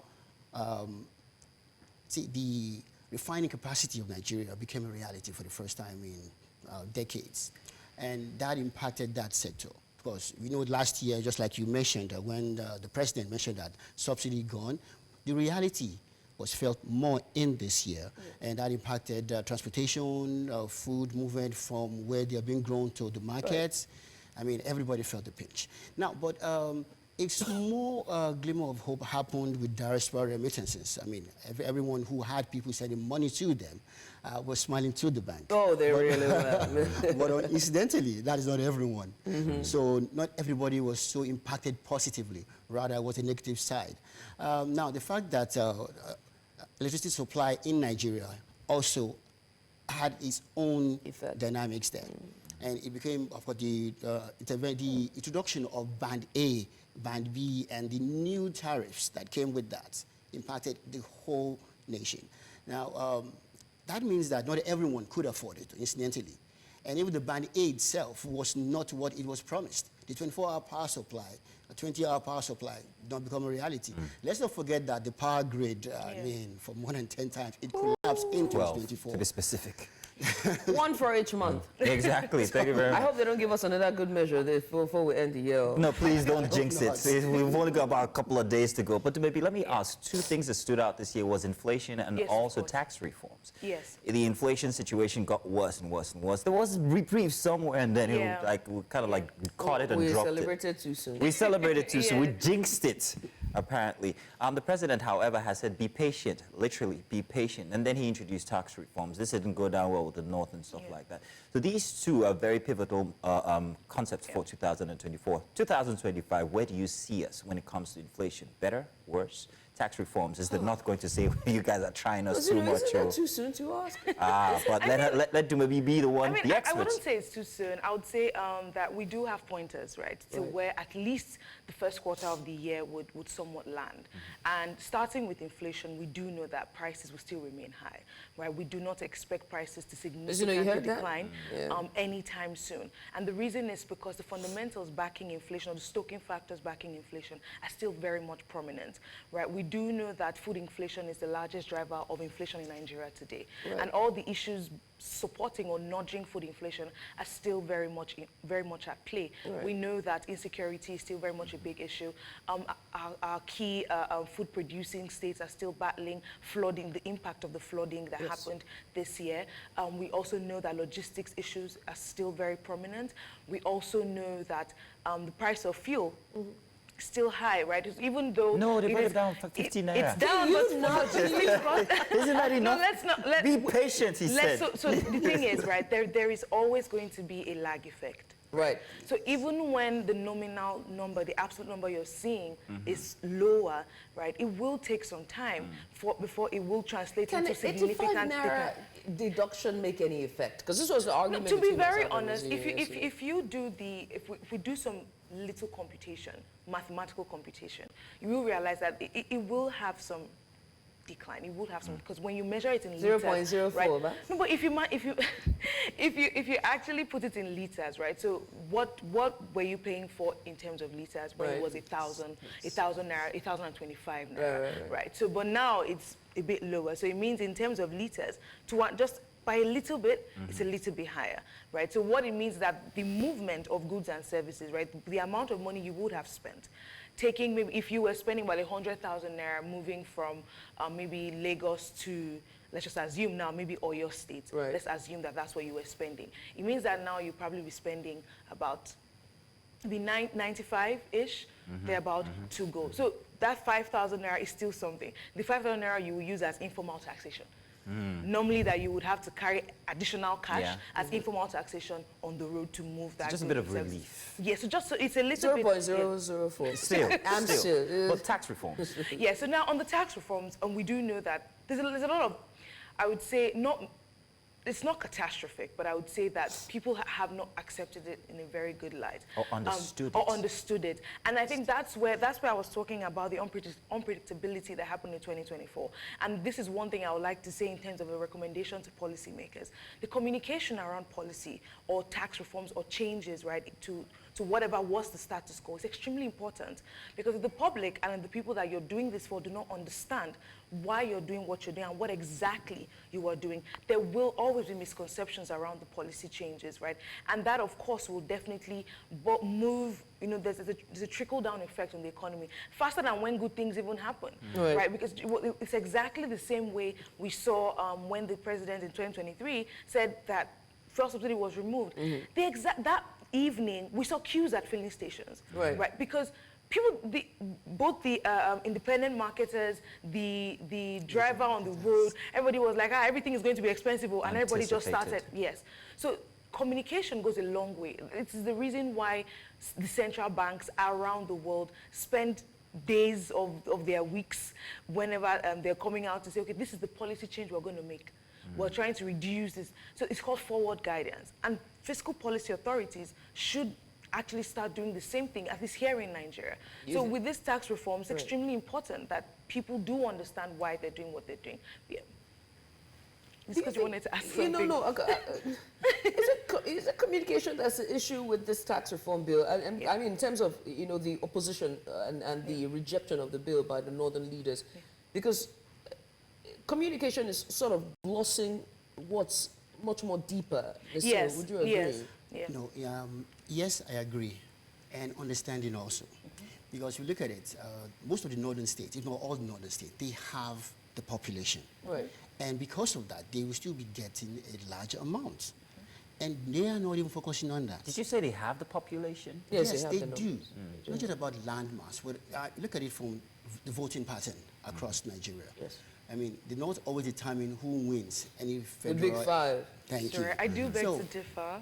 We'll let you. Please go ahead. We'll have a good debate. Now, the thing is, because of that, they will still be getting a part of the VAT calculation. Now, the main issue that they've been hammering about is because of these certain states are looking at Lagos, rivers, where most of this VAT come from. Yeah. You'll be getting a larger chunk than before, I mean 10, 15%. So they are focusing their argument on that this will impoverish them. And that is not based on reality. Because for them, it's volume over percentage. Yeah. But the volume is still there, and that is still part of the calculation. Right. See, it's not one particular, it's just one size fits all. There are different calculations into the segmenting VAT proceeds. So which all of these are still being considered in the VAT reform policies. Right. So that's why I said that communication, yes, is one, but also understanding it. Because many of the elites, they will be taxed more. And they don't want that to be a reality. There you said it. They don't want to at all. That is the main thing, but you're using something else. Purchasing power is different. Yeah, there you get it. To get the people behind them. On the last day of the year, we get it. That's it. I'm glad. That's why I asked you this year, because I'm glad you stared up to that conversation. You didn't agree. No, I agree with these points. But in terms of the North, like having majority of the population, using the voting system as the metric to actually pull that out pull that information out, that's where I have a little contradiction. Okay. And the reason why I say that is because we don't know the politics around population numbers in Nigeria, especially when it comes to voting, right? And because of the borders around the north, we do know that there's an influx of non-Nigerians through... Calm down, Nagbalaya. non-Nigerians into the northern states a lot of times to make up those population numbers for voting. And to an extent, even for some of these tax reforms, not exactly tax reforms, but even for some of the state benefits right, that the north gets. Right. We do know that those population numbers are not exactly Might I so that's why add- I wanted to just put that information out there. But I do agree with the analogy for the VAT. And to be very honest, I think this is a very good step in the right direction in terms of decentralizing power across the states. And this is because now every state will be forced to take initiative to generate revenue. And they don't want that in the north. They don't want that in the north at all. Let's be realistic. That's exactly what needs to happen in terms of how much Nigerian states, and I think at the time I wrote an article about this. We have 36 states in Nigeria, correct, right? Yes. And about 33 of them are highly dependent on FAC generation. That is the money they get from FAC allocation. And we also do know that the derivation, right, of how this FAC is calculated is by population numbers. So depending on how much you are in your state, that's how much you get. So a lot of times, states that have a lot more resources and are generating a lot more revenue internally do not necessarily benefit, because when you generate revenue, you take it back to the federal center, coffers. and the center now divides it again.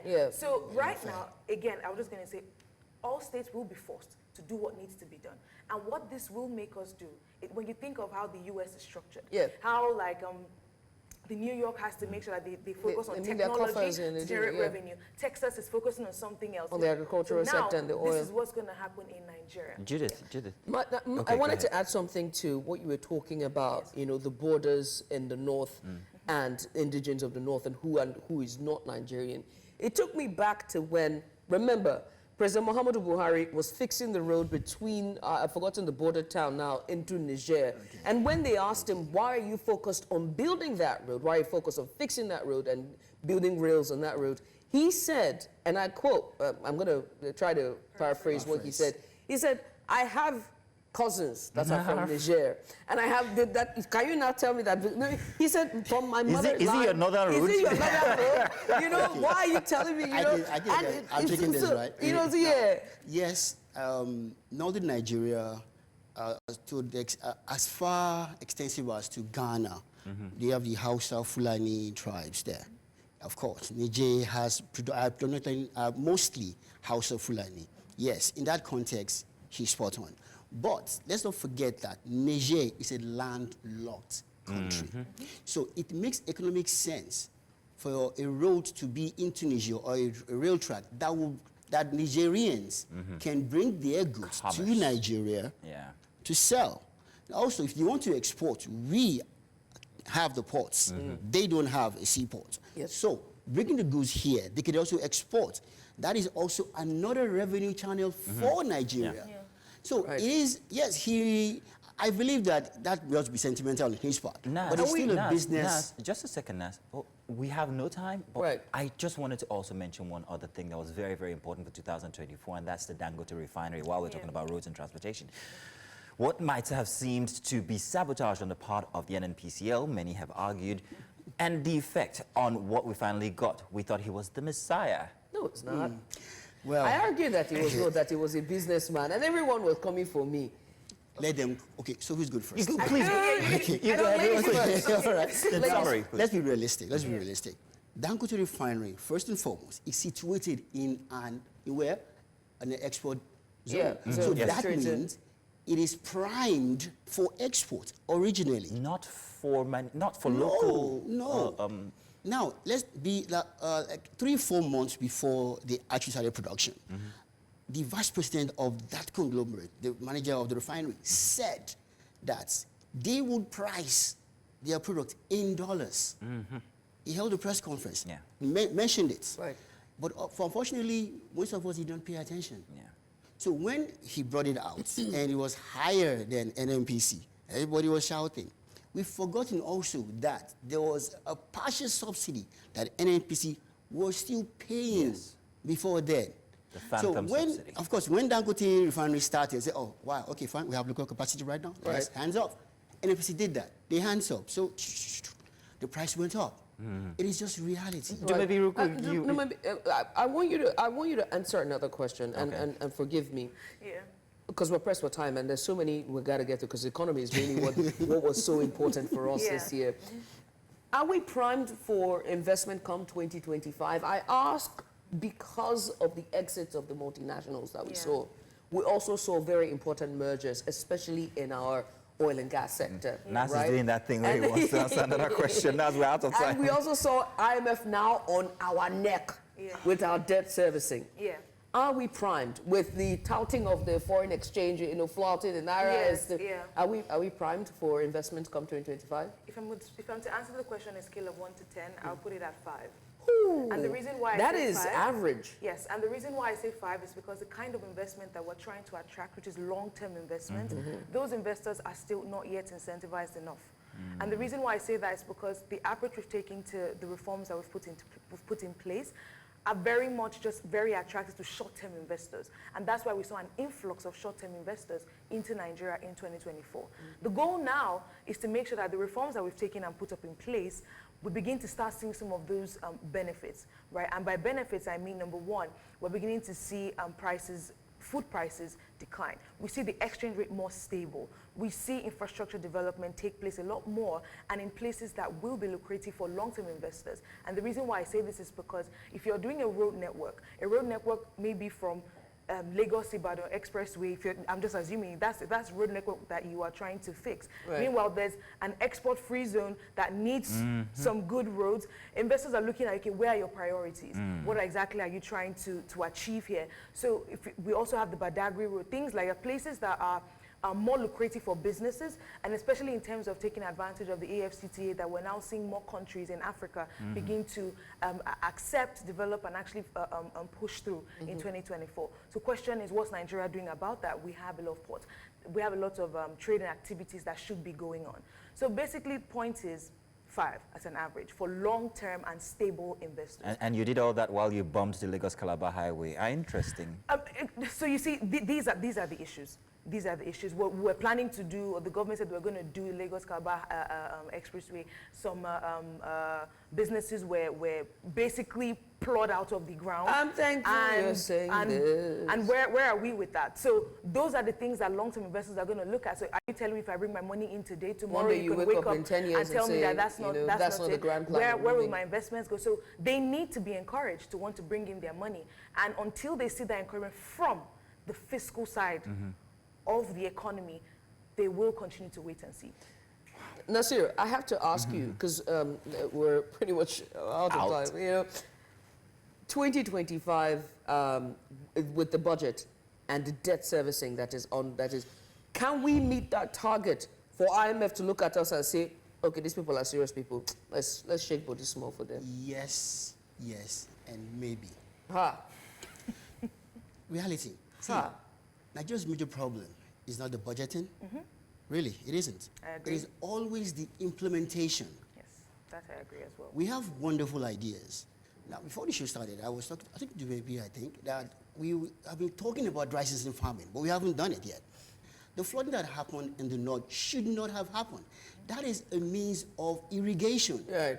We are not doing it. So all these physical issues, when they are tackled categorically, yes, the budget will do what it meant to do, boost the economy. But if you do not put all these things in place, it's still same rhetorics. For inflation to go down, there needs to be food available.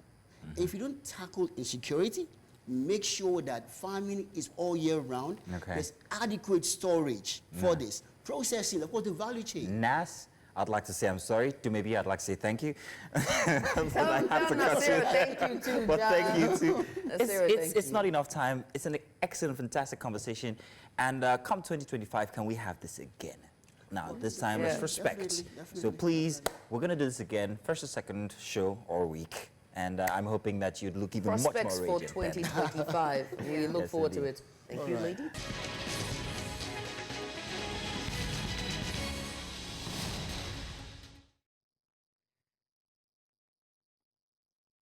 Having been introduced, of course, earlier, it's time to bring you a sport update. Here we are looking at all that happened in 2024, the highs, the lows of 2024 on the Nigerian sports scene. Now, as the year winds up, there is a need to look back at events that made 2024 a memorable one.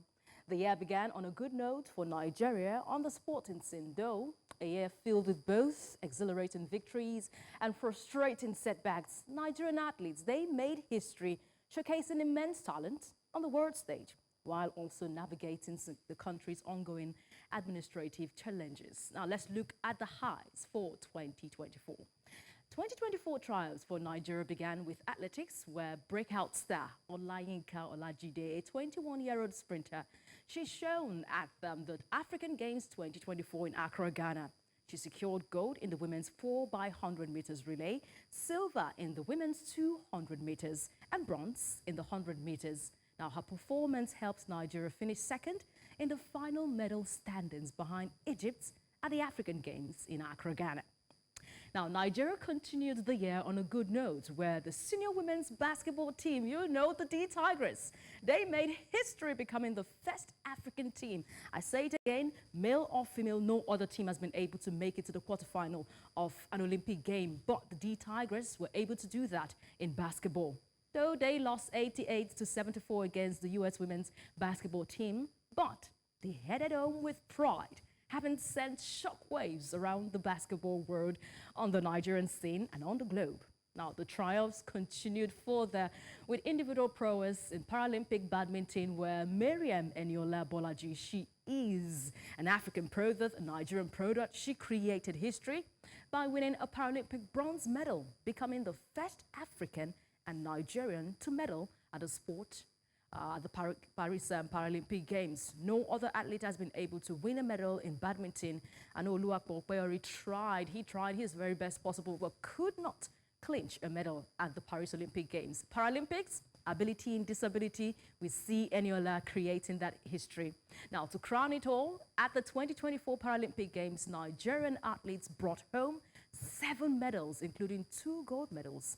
Powerlifter Flourished Oluwafemi Ayo, she was the standout performer. Great one there, breaking a record with 166 kg lifts in para-powerlifting. Esther Nwogu, she also added to the national medal tally, she celebrated a silver medal in the 41 kg para-powerlifting event. So the para-powerlifters created records, brought home medals for Nigeria. Now, away from that, in faraway Las Vegas, Nigerian-born Samson Dauda, he achieved a historic win in bodybuilding, becoming the first Nigerian to capture the prestigious Mr. Olympia at the 60th edition of the competition. That was really interesting because Dauda was able to beat off 2 former champions in order to create that history there. Congratulations to him. He's crowning 2024 on a good note. And on the home front, President Bola Ahmed Tinubu, he abolished the Federal Ministry of Sport Development and reinstated the National Sport Commission. This is to manage sports in Nigeria. Malam Shehu Diko, a former chairman of the Nigeria Premier Football League, he was appointed the chairman of the National Sport Commission, while we got Bukola Olokpade appointed as the Director General. Now, following calls for technocrats to oversee the country's sport development in the country, the President had to take that decision. Meanwhile, Nigeria hosted the 2024 African Military Games, where the country's military tapped the medal table. They topped the medal table with 104 golds, 65 silver, and 45 bronze medals across 21 sports. They hosted, and they were worthy hosts for 2024. The event revived the military's contribution to national sport development, highlighting the armed forces' role in fostering athletics excellence. Yes, that is where it all begins from. When you go to Kenya, Tanzania, Uganda, everyone dominating sport are from the military. Why not Nigeria? The country crowned 2024 in football. We remember that moment after Super Eagles and Atalanta forward Ademola Lookman, following a stellar season, including a hat-trick where he gave Atalanta the Europa League title, he earned himself African Footballer of the Year award for 2024 with Super Falcons and Paris FC goalkeeper Chiamaka Nnadozie. She retained that title as the women's best goalkeeper on the continent. These were the highs for 2024. We are relishing them and we're hoping that these can overshadow the lows for 2024. Maxino, interesting times there. We could at least celebrate something for 2024 in, on the Nigerian sports scene. Well, I've always said, even if the political landscape is in turmoil and scattered and fuel prices are high, sports is one thing that brings people together. I think sports is another religion, if you ask me. And congratulations to our Paralympian who made us proud with the bronze. I mean, hey, she did what the other Olympians couldn't do. Could not do. Ability and disability, they say. And, of course, let's not forget, Lukman was also a very big high point for Nigerians last week, 2 weeks ago, last week? When was it? I think it was last December 16, of course. Exactly. Early December, it was a great one for Nigeria because the last man who won that gong was Victor Osimhen. It has become a win for Nigeria back to back. He joins the list of Emmanuel Amuneke, the likes of Kanu Nwankwo to have picked that gong on the continent. Yeah. So now that we're done with 2024, what about 2025? What should we be looking out for? Do you think there'll be more focus on the sports scene? There was one report that actually caught my eye from News Central here, and I think it was Tunde Koiki's report regarding the National Stadium and the deplorable state that it is in. I frequent the National Stadium. I have a rendezvous there every weekend. And I had never been inside until after that report, and I did investigate myself, and it is in such a deplorable state. Nothing, no one seems to be paying attention to it, whether the one in Abuja or others. Do you think we'll see any focus on our facilities come 2025? Yeah, it's expected that we see focus on upgrade of facilities in the country.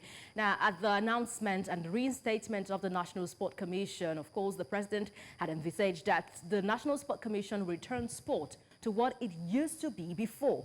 Of course, abolishing the Ministry of Sport Development, the portfolio, and then bringing up Malam Shehu Diko, technocrats who understand sport, who have been in the sports scene for a long time ago. We've had 2 sport ministers coming to the National Sports Stadium in Surulere, of course, to promise that it will be revamped, it will be worked on. But those promises go into thin air, and we don't see anything come out of those promises. But we are hoping that facility renovation and the building of new facilities, though we thought we would have a glimpse of hope from the National Sport Festival. We were promised a very, indeed a good platform, a good facility for the National Sport Festival, but that could not come into fruition. Now it has been postponed to May. I'm hoping that 2025 will be a wonderful year for us to really nip every single thing in the board and make sure that maintenance and facility development should be the top priority.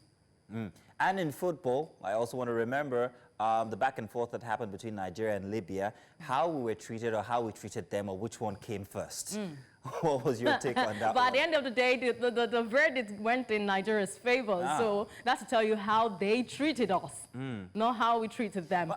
See, we can go back and forth on this. I do think that we have a problem with how we actually receive the reception of our guests in Nigeria, and it was. But I won't say that it was for misconstrued, by them as neglect, is what I thought. Okay. We might have put everything in place, but there's something we lack when it comes to Nigeria and hospitality, how we treat guests. It's very different from when you go outside of the country. And I'm not making a case for the Libyans. I'm just saying that perhaps as Nigerians and inside of sports, that we could take this into cognizance and perhaps make it better.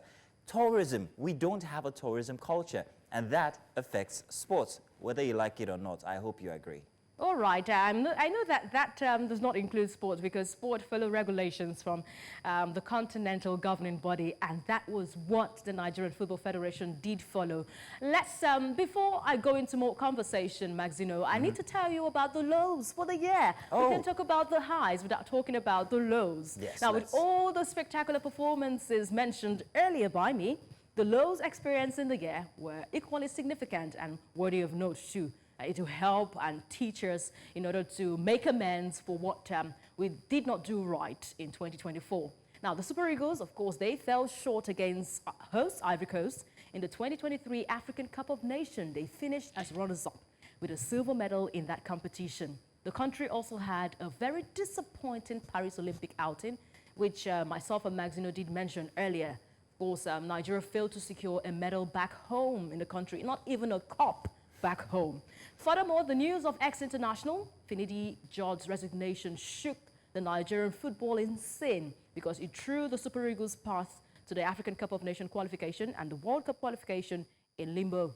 Now, in boxing, we do not forget what happened to Anthony Joshua. He suffered a knockout loss to Daniel Dubois in a fight for the IBF heavyweight title, a blow to his bid to regain World Championship glory. Similarly, the same fate that met Anthony Joshua caught up with MMA Israel Adesanya. He lost his UFC middleweight title to a South African, Dricko Du Plessis. Of course, marking a rare defeat to the Nigerian fighter. We were also faced with Victor Osimhen transfer saga from Napoli to Galatasaray. A lot dominated the headlines, different angles published around that transfer bid. But at the end of the day, Galatasaray it was. To further cap the low moments of the year, the Super Eagles, in their final FIFA rankings for 2024, suffered a nosedive in rankings. They finished 41st, their lowest since 2018 after that inconsistent performances from the World Cup qualifiers for 2026. So, Maxino, despite these successes, Nigeria's sports scene continues to struggle with administrative inefficiencies, but to fully harness the nation's potential. Addressing these challenges is top priority, and I'm hoping that the charge has been given to the National Sports Commission. So, only time will tell, Maxino. Onye, thank you very much for a very beautiful roundup of 2024. And let's hope, like you said, 2025 will be better for sports in Nigeria. Thank you very much, Onye Obara. Now, do stay tuned. We'll take a break now. We've still got more to view in retrospect here for Breakfast Extra. And you're welcome back. It's time for us to get into the trends, the milestones, and of course, the vibrant moment that shaped the world of Nigerian entertainment scene. Now, of course, we know that Nigerian entertainment is one of the country's most dynamic sectors.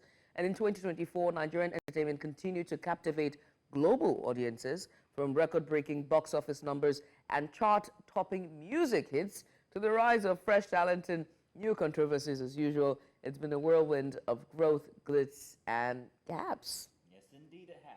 So to help us unpack this year in entertainment, we have two esteemed guests joining us. First off, we have with us Aziz Hosseini. Aziz Hosseini is a celebrated music producer and also audio engineer, and he'll be sharing with us his expertise in this field.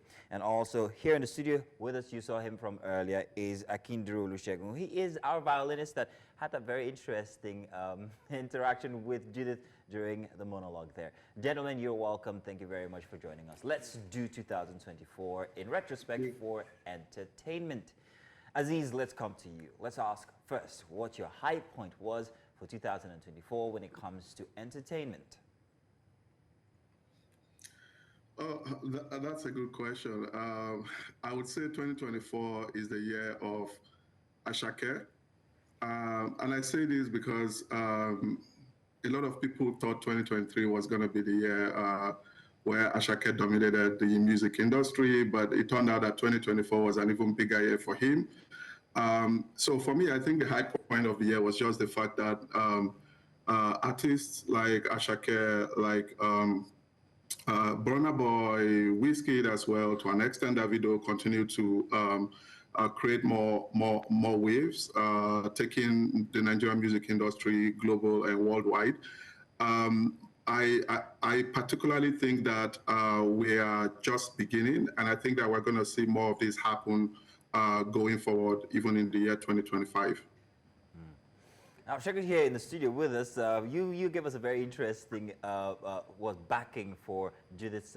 Judith, that was fantastic, by the way. I didn't get to congratulate you. Thank you. Thank you so much. I didn't know whether to cry or whether it was beautiful. It was also quite introspective for Nigeria. That was the goal. The goal was for us to be introspective. I think that sometimes those numbers that we reel out whenever we're casting the news sometimes are forgotten. And I thought that you've already done a fantastic job just calling out all those major events. And for me, I just wanted to remember those that were forgotten, and as just part of the headline news. All right, enough of that. Shagun, fantastic work. Do you agree with Aziz that this year it was a year of Ashake? Yes, I do agree with him. Do you think it was also, for me, it was a year of the big four, some of the big three, all right? Or rather a big five, okay? Because if you're putting Ashake as a year for Ashake as well, What about my boy? You know my boy, Rama. Ozeba. So when we start talking about numbers, we get into a lot of controversies. Sure. Yeah. So both Ashake, Rema, they all did well, and you know Ashake is selling out the O2 for the second time, a big one, and it gives hope to the younger ones that okay, they can do it. Someone that was just signed less than 3 years ago. That was cool. That was a good one. Okay. So, Don Zizi, now let's talk the numbers when it comes to how we did when we export Nigerian entertainment. We saw, since after the pandemic, Nigeria started to export its music. In fact, some of the Nigerian artists started to regard themselves as world artists or not African artists. I make music for the world, not for Nigeria. One or two of them have been noted to say. What effect has this had on the Nigerian music or entertainment space generally? Let's also look at it in terms of television, which has migrated from what it used to be for cable TV to now streaming services. Nigeria has also got a big portion when it comes to these streaming services with our movies and all. So, for 2024, did Nigeria absolutely stamp its name in the annals of entertainment, and how impactful was that? Yeah, I would say absolutely, absolutely. Nigeria, if we look at it from the perspective of the movie industry, 2024 was a great year for Nollywood. I mean, we had the first African movie debuting at the Tribeca Film Festival. If you remember, there was this movie by Daniel Oriahi called The Weekend. We had Breath of Life, which won 5 AMVCA awards. You know, it was a super movie. You know, global recognition. We had Everybody Loves Jennifer, which broke the 1 billion naira mark. You know, at the Nigerian box office. Great year, great international collaborations. On the music perspective, I think we did even bigger things. Some of my favorite collaborations for 2024 were Ashake and Travis Scott. Again, Ashake's name is coming up. Ashake and Central C, you know, from the UK as well, you know, was a great hit. Wizkid collaborating with Brent Fayez on Piece of My Heart. That was another fantastic song. Davido and YG Mali, you know, collaborating on Awuke. So many to mention. We saw Yemi Alade doing great things as well. We saw some remixes of old songs. If you remember, Omale had that song called Soso. And then there was a remix by a Puerto Rican artist called Ozuna, you know, which did fantastic numbers, even more than the original song. So I think there is a huge Afrobeats trend that's happening globally. And this is an opportunity for Nigerian artists to continue to put their stamp on the world. But one thing I would say, you know, just as a final note, is that there is some downside to that wave happening. And the downside is that a lot of artists who are still upcoming, who are still struggling, you know, now the bar is really high for them and they really struggle, you know, to get their music out there, to get any sort of recognition or to tap into this global Afrobeats wave. Right. As you put it so nicely with that last remark there, because it makes you wonder, those that are up and coming or just trying to be rising stars, they've set the bar so high that it now makes you wonder that, you know, we now start to have a conversation about whether or not not every standard that you see in the entertainment industry applies to you, and everybody's path and their genre is different, because all the rising stars now want to sell out O2 arenas and they want to, you know, jump all the other milestones to be at the top, and it takes time. I think that's a conversation that I see being had in 2025. Yeah. But another defining moment for us in 2024 was influencers becoming pop culture sensations and also shaping the entertainment industry, not necessarily with a contribution of entertainment, but more or less their lifestyle. To begin with, the #1 search person on the Google search web, ladies and gentlemen, boys and girls, none other than herself, Bobrisky. You know? What? Who? Bobrisky. Her? Herself, Bobrisky. She calls herself a woman now. I don't have any choice. I need, although, a choice. over the, when asked and quotes what you say it was a man. Is that a man? Come on. There was also, not to forget, the photograph was there earlier, the man himself, the law help me. I wish I knew who you were talking about. What's his name? Lai Wasabi. I said Lai Mohammed. Can you imagine? Lai Wasabi as well. There was Sabinus as well. There's also the chap with his Gogo, you know, and so Brain Jota. Brain Jota, there we go. So we've seen influencers who've turned from skit makers, and now they've also been sensationalized, and they're now icons. So let's talk about that trajectory as well. But I want to start with here in the studio. Let me come to you, Shegun, and then Aziz can take it away. Okay, so I like the fact that you know, these guys can now make something of what they do, because you know, people just create content and people watch and there's nothing to show for it.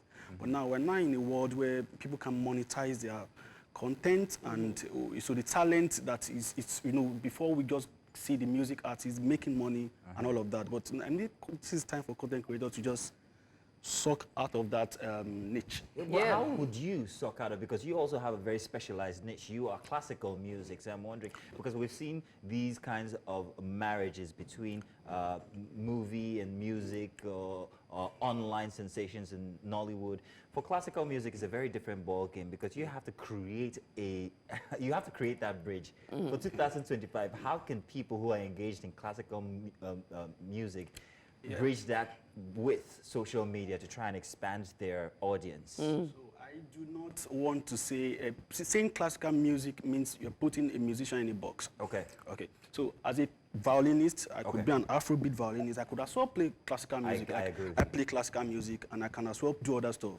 So the best way to do it is I create content. I create content for myself, you know, to show that, okay, so some people see violin, oh, sad note.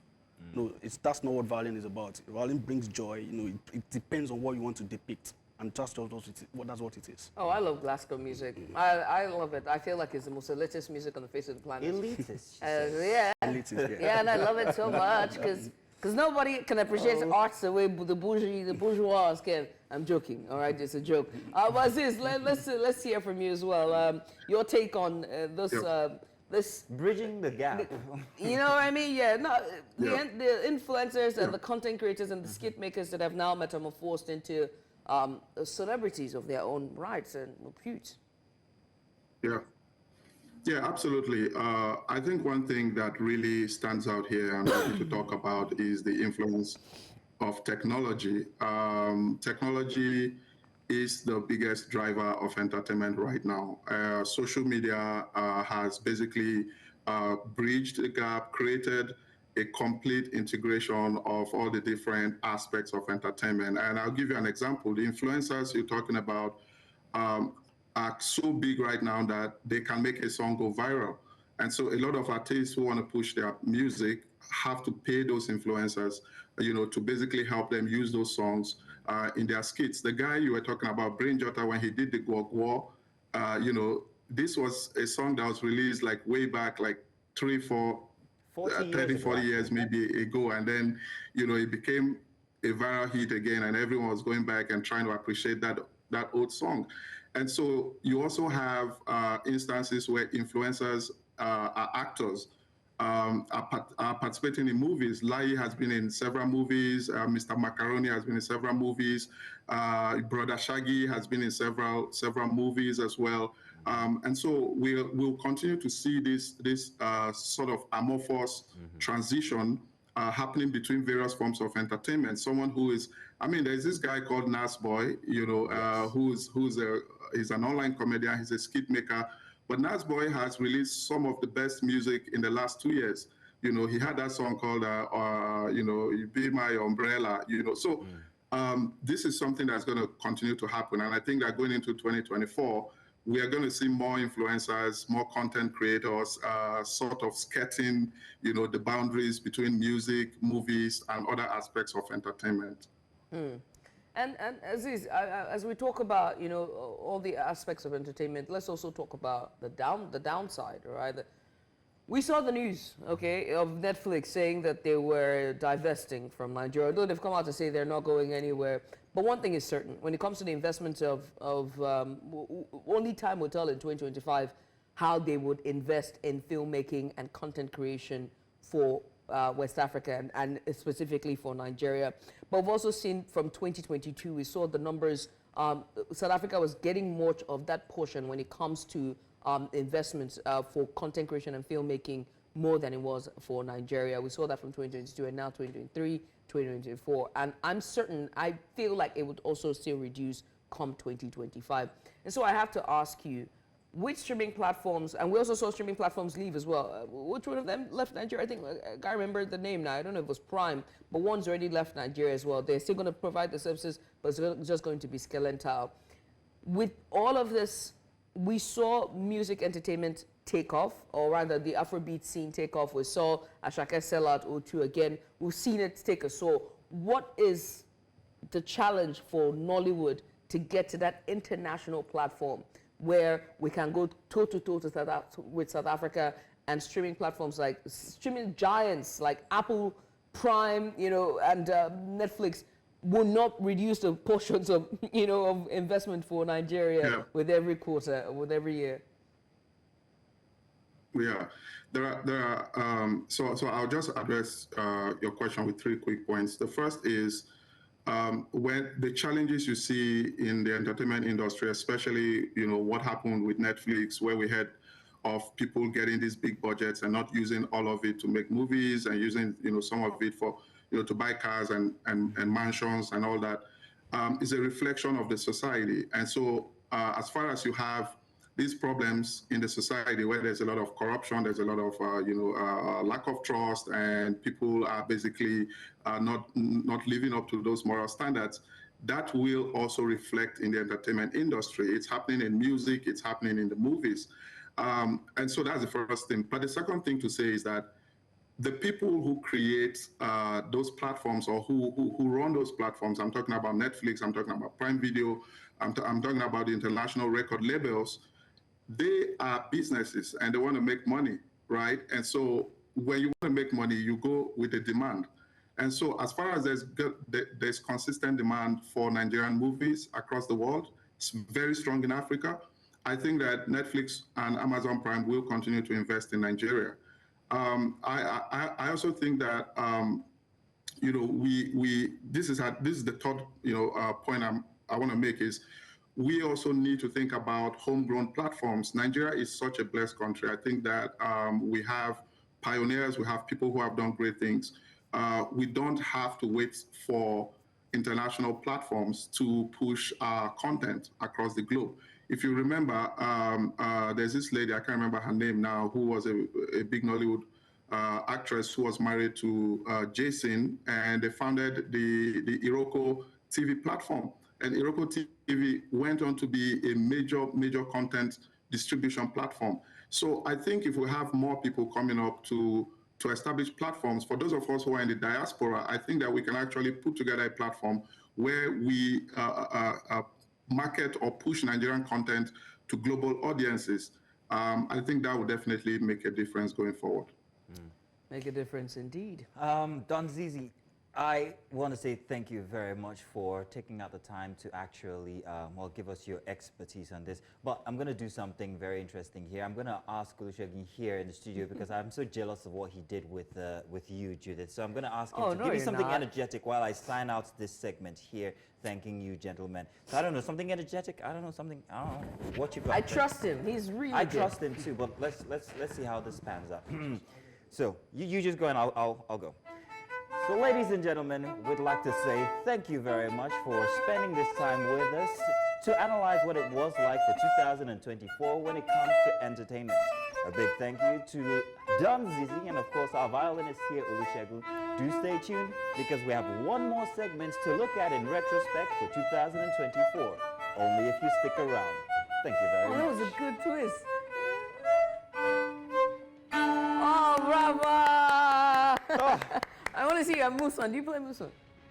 Yeah, I want to see you there. Beautiful.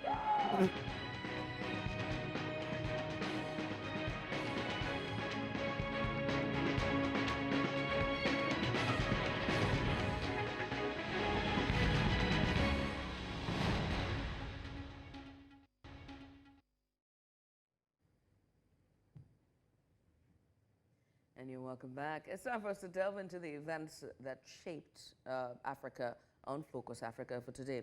Now, we know Africa is a continent of immense potential and, of course, very complex challenges.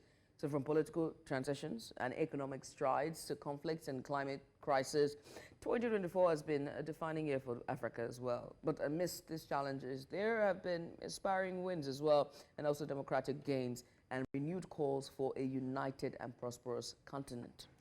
To help us unpack these challenges, celebrate the wins, and chat the way forward, we're joined by Tela Nzomo, Program Officer, Siasa Place. Tela, thank you very much for joining us to, well, talk about Africa in retrospect. Thanks for having me. We're going to be starting by looking at the challenges from, protracted conflicts in regions like the Sahel to, governance issues in various countries across Africa. What's your take? What was your highlight when it comes to these issues from the African continent? I think my highlight, considering the fact that we saw a number of elections this year, the highlight was that not all, but most of the elections seemed to have been very, very peaceful. We saw it in South Africa, we saw it in Rwanda, even in Namibia, where there have been a bit of challenges. We're seeing that they're trying to address them in court.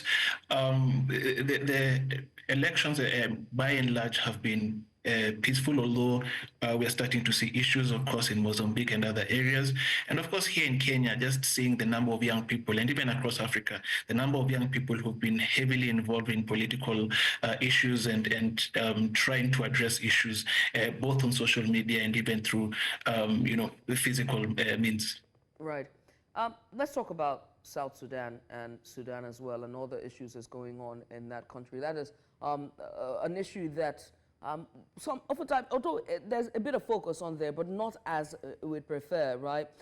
Do you think that the African leaders and the heads, that's the African AU, for example, do you think they've done enough for the issues in Sudan and South Sudan? I don't think they've done enough. I think the South Sudan issue, the Sudanese issue, these are things that have been going on for a very, very long time, since, especially since South Sudan got its independence. I know there have been multiple meetings, especially with IGAD, and IGAD has tried to play a role. The African Union has also tried to play a role. We've had, our president, playing a leading role in trying to find solutions in South Sudan. But there have always been issues that keep creeping up, especially for a young country like South Sudan. That's been challenges. We saw the other day, President Salva Kiir actually, making changes to his military team, meaning that some of these things may not be coming to an end, and we may still be seeing issues in South Sudan next year. Let's talk Mali, Burkina Faso, Niger. Came into a different kind of dispensation after a set of military coups in these countries, and then ECOWAS stood by and eventually offers them a green leaf, saying, hey, you're welcome back only if. Many people argue that ECOWAS could have at least taken some proactive steps from before it devolved into military rule. What's your take on the situations in these countries and ECOWAS' role? I think, first of all, the issues of military coups have been there. They started in 2020, and we've seen more so a domino effect in so many of these countries. I think even before we go to ECOWAS, the biggest question has to be the state of the political state, or the state of the political institutions in these countries, and where they stand politically speaking. They have had a lot of challenges, politically speaking, economically speaking, and some of these things are what paved the way for the military coups that we have seen. It is obviously a big problem, because with a lot of these military leaderships, not just in West Africa but in other areas, there's a big question as to will we see a transition? Will we see transition from military back to civilian rule? Will we see an attempt to try and put together the institutions that are needed, electoral commissions and such as those ones that will foster elections in these countries? And I think that should be the focus of ECOWAS. Considering where these countries are at this particular moment in time, it should be about how do we transition these countries back to civilian rule, but also how do we solve some of these underlying issues that actually made the military coup to be possible in the countries that took place. Right. I have to talk. I'm sorry, Judith. While we're still in the region, regarding the relationship between Nigeria and Niger. The head of state there, Abdurrahman, and Nigerian President Tinubu, noting that Tinubu is the head of the ECOWAS bloc. How do you see this relationship going forward in 2025, considering that he has or insinuated that Nigeria's fraternity with France is a bit... What's your take on that? I think the relationship between France, first of all, and a lot of these West African countries is going to be of interesting note moving forward. We saw the other day in Senegal, President Diome, the president there, actually saying that they're going to reduce the amount of, French military in Senegal, and we're seeing more and more countries in West Africa wanting to reduce the impact of France. So I think that will be interesting to see, not mostly just between between the president of Nigeria and Niger, but to see how the relationship between France and the West African countries is going to evolve, because I think that is going to be a big part of looking at the solutions to which a lot of these West African countries are facing. Right. I mean, if we're talking about Niger, there's also the conversation that happened in June when the Niger junta said that its rebel admits that they confirmed that rebels damaged an oil pipeline carrying crude oil into neighboring Benin.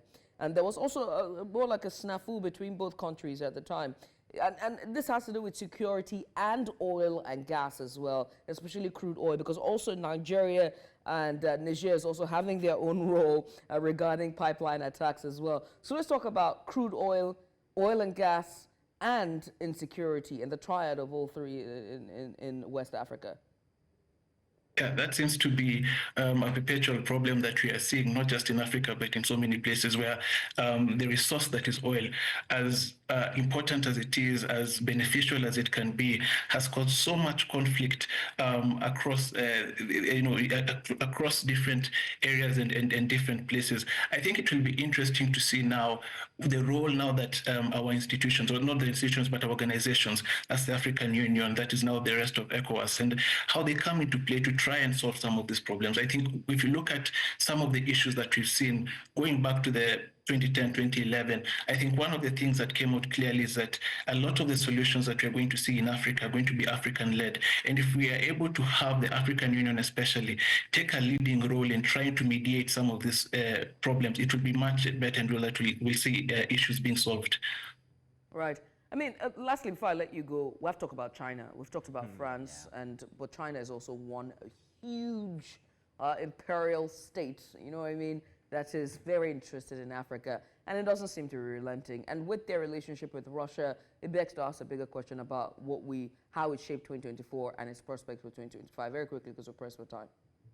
We can't talk about China without also talking about America. And one of the things that is now interesting is going to be the role of, Trump is back. We're starting to see far-right parties in the West, and, in the West starting to come up. China is still going to pursue its interests in Africa. I think they're going to be even more aggressive. But I think if we start seeing the Western countries taking a step backwards, and that's possible, as I said, because of the far-right parties, I think it could offer them an even big opportunity to have, to increase its relationship. I think if African countries start to see that maybe the Western countries don't want to trade as much as with them, or they want to put a lot of conditions, which might happen with the Donald Trump presidency, I think that's going to open the door, or not open the door, but it's going to give China a better chance of actually increasing its presence here in Africa. Tele, I must say thank you. Thank you so much for having me. Happy New Year. Yeah, thank you. Same to you. Yeah. That was our first Happy New Year greeting. Oh, yes, indeed. And that pretty much brings us to the very end of today's programming. We want to say thank you to you for tuning in to us and watching us, and also to all of our guests and making sure that this Sunday has been sublime. We'll do this. We'll see you in the new year. So Happy New Year to you. All right. And thank you for having a wonderful 2024 with us. And we hope that you have a brighter 2025 with us. In the meantime, we've got something special for you. Yeah, we've got something special for you. We have something special for you, all right? So Shegun's been here with us, and he's going to help us sign out this year, okay? Shegun, you're a standby. Here is, from us to you, Shegun's special.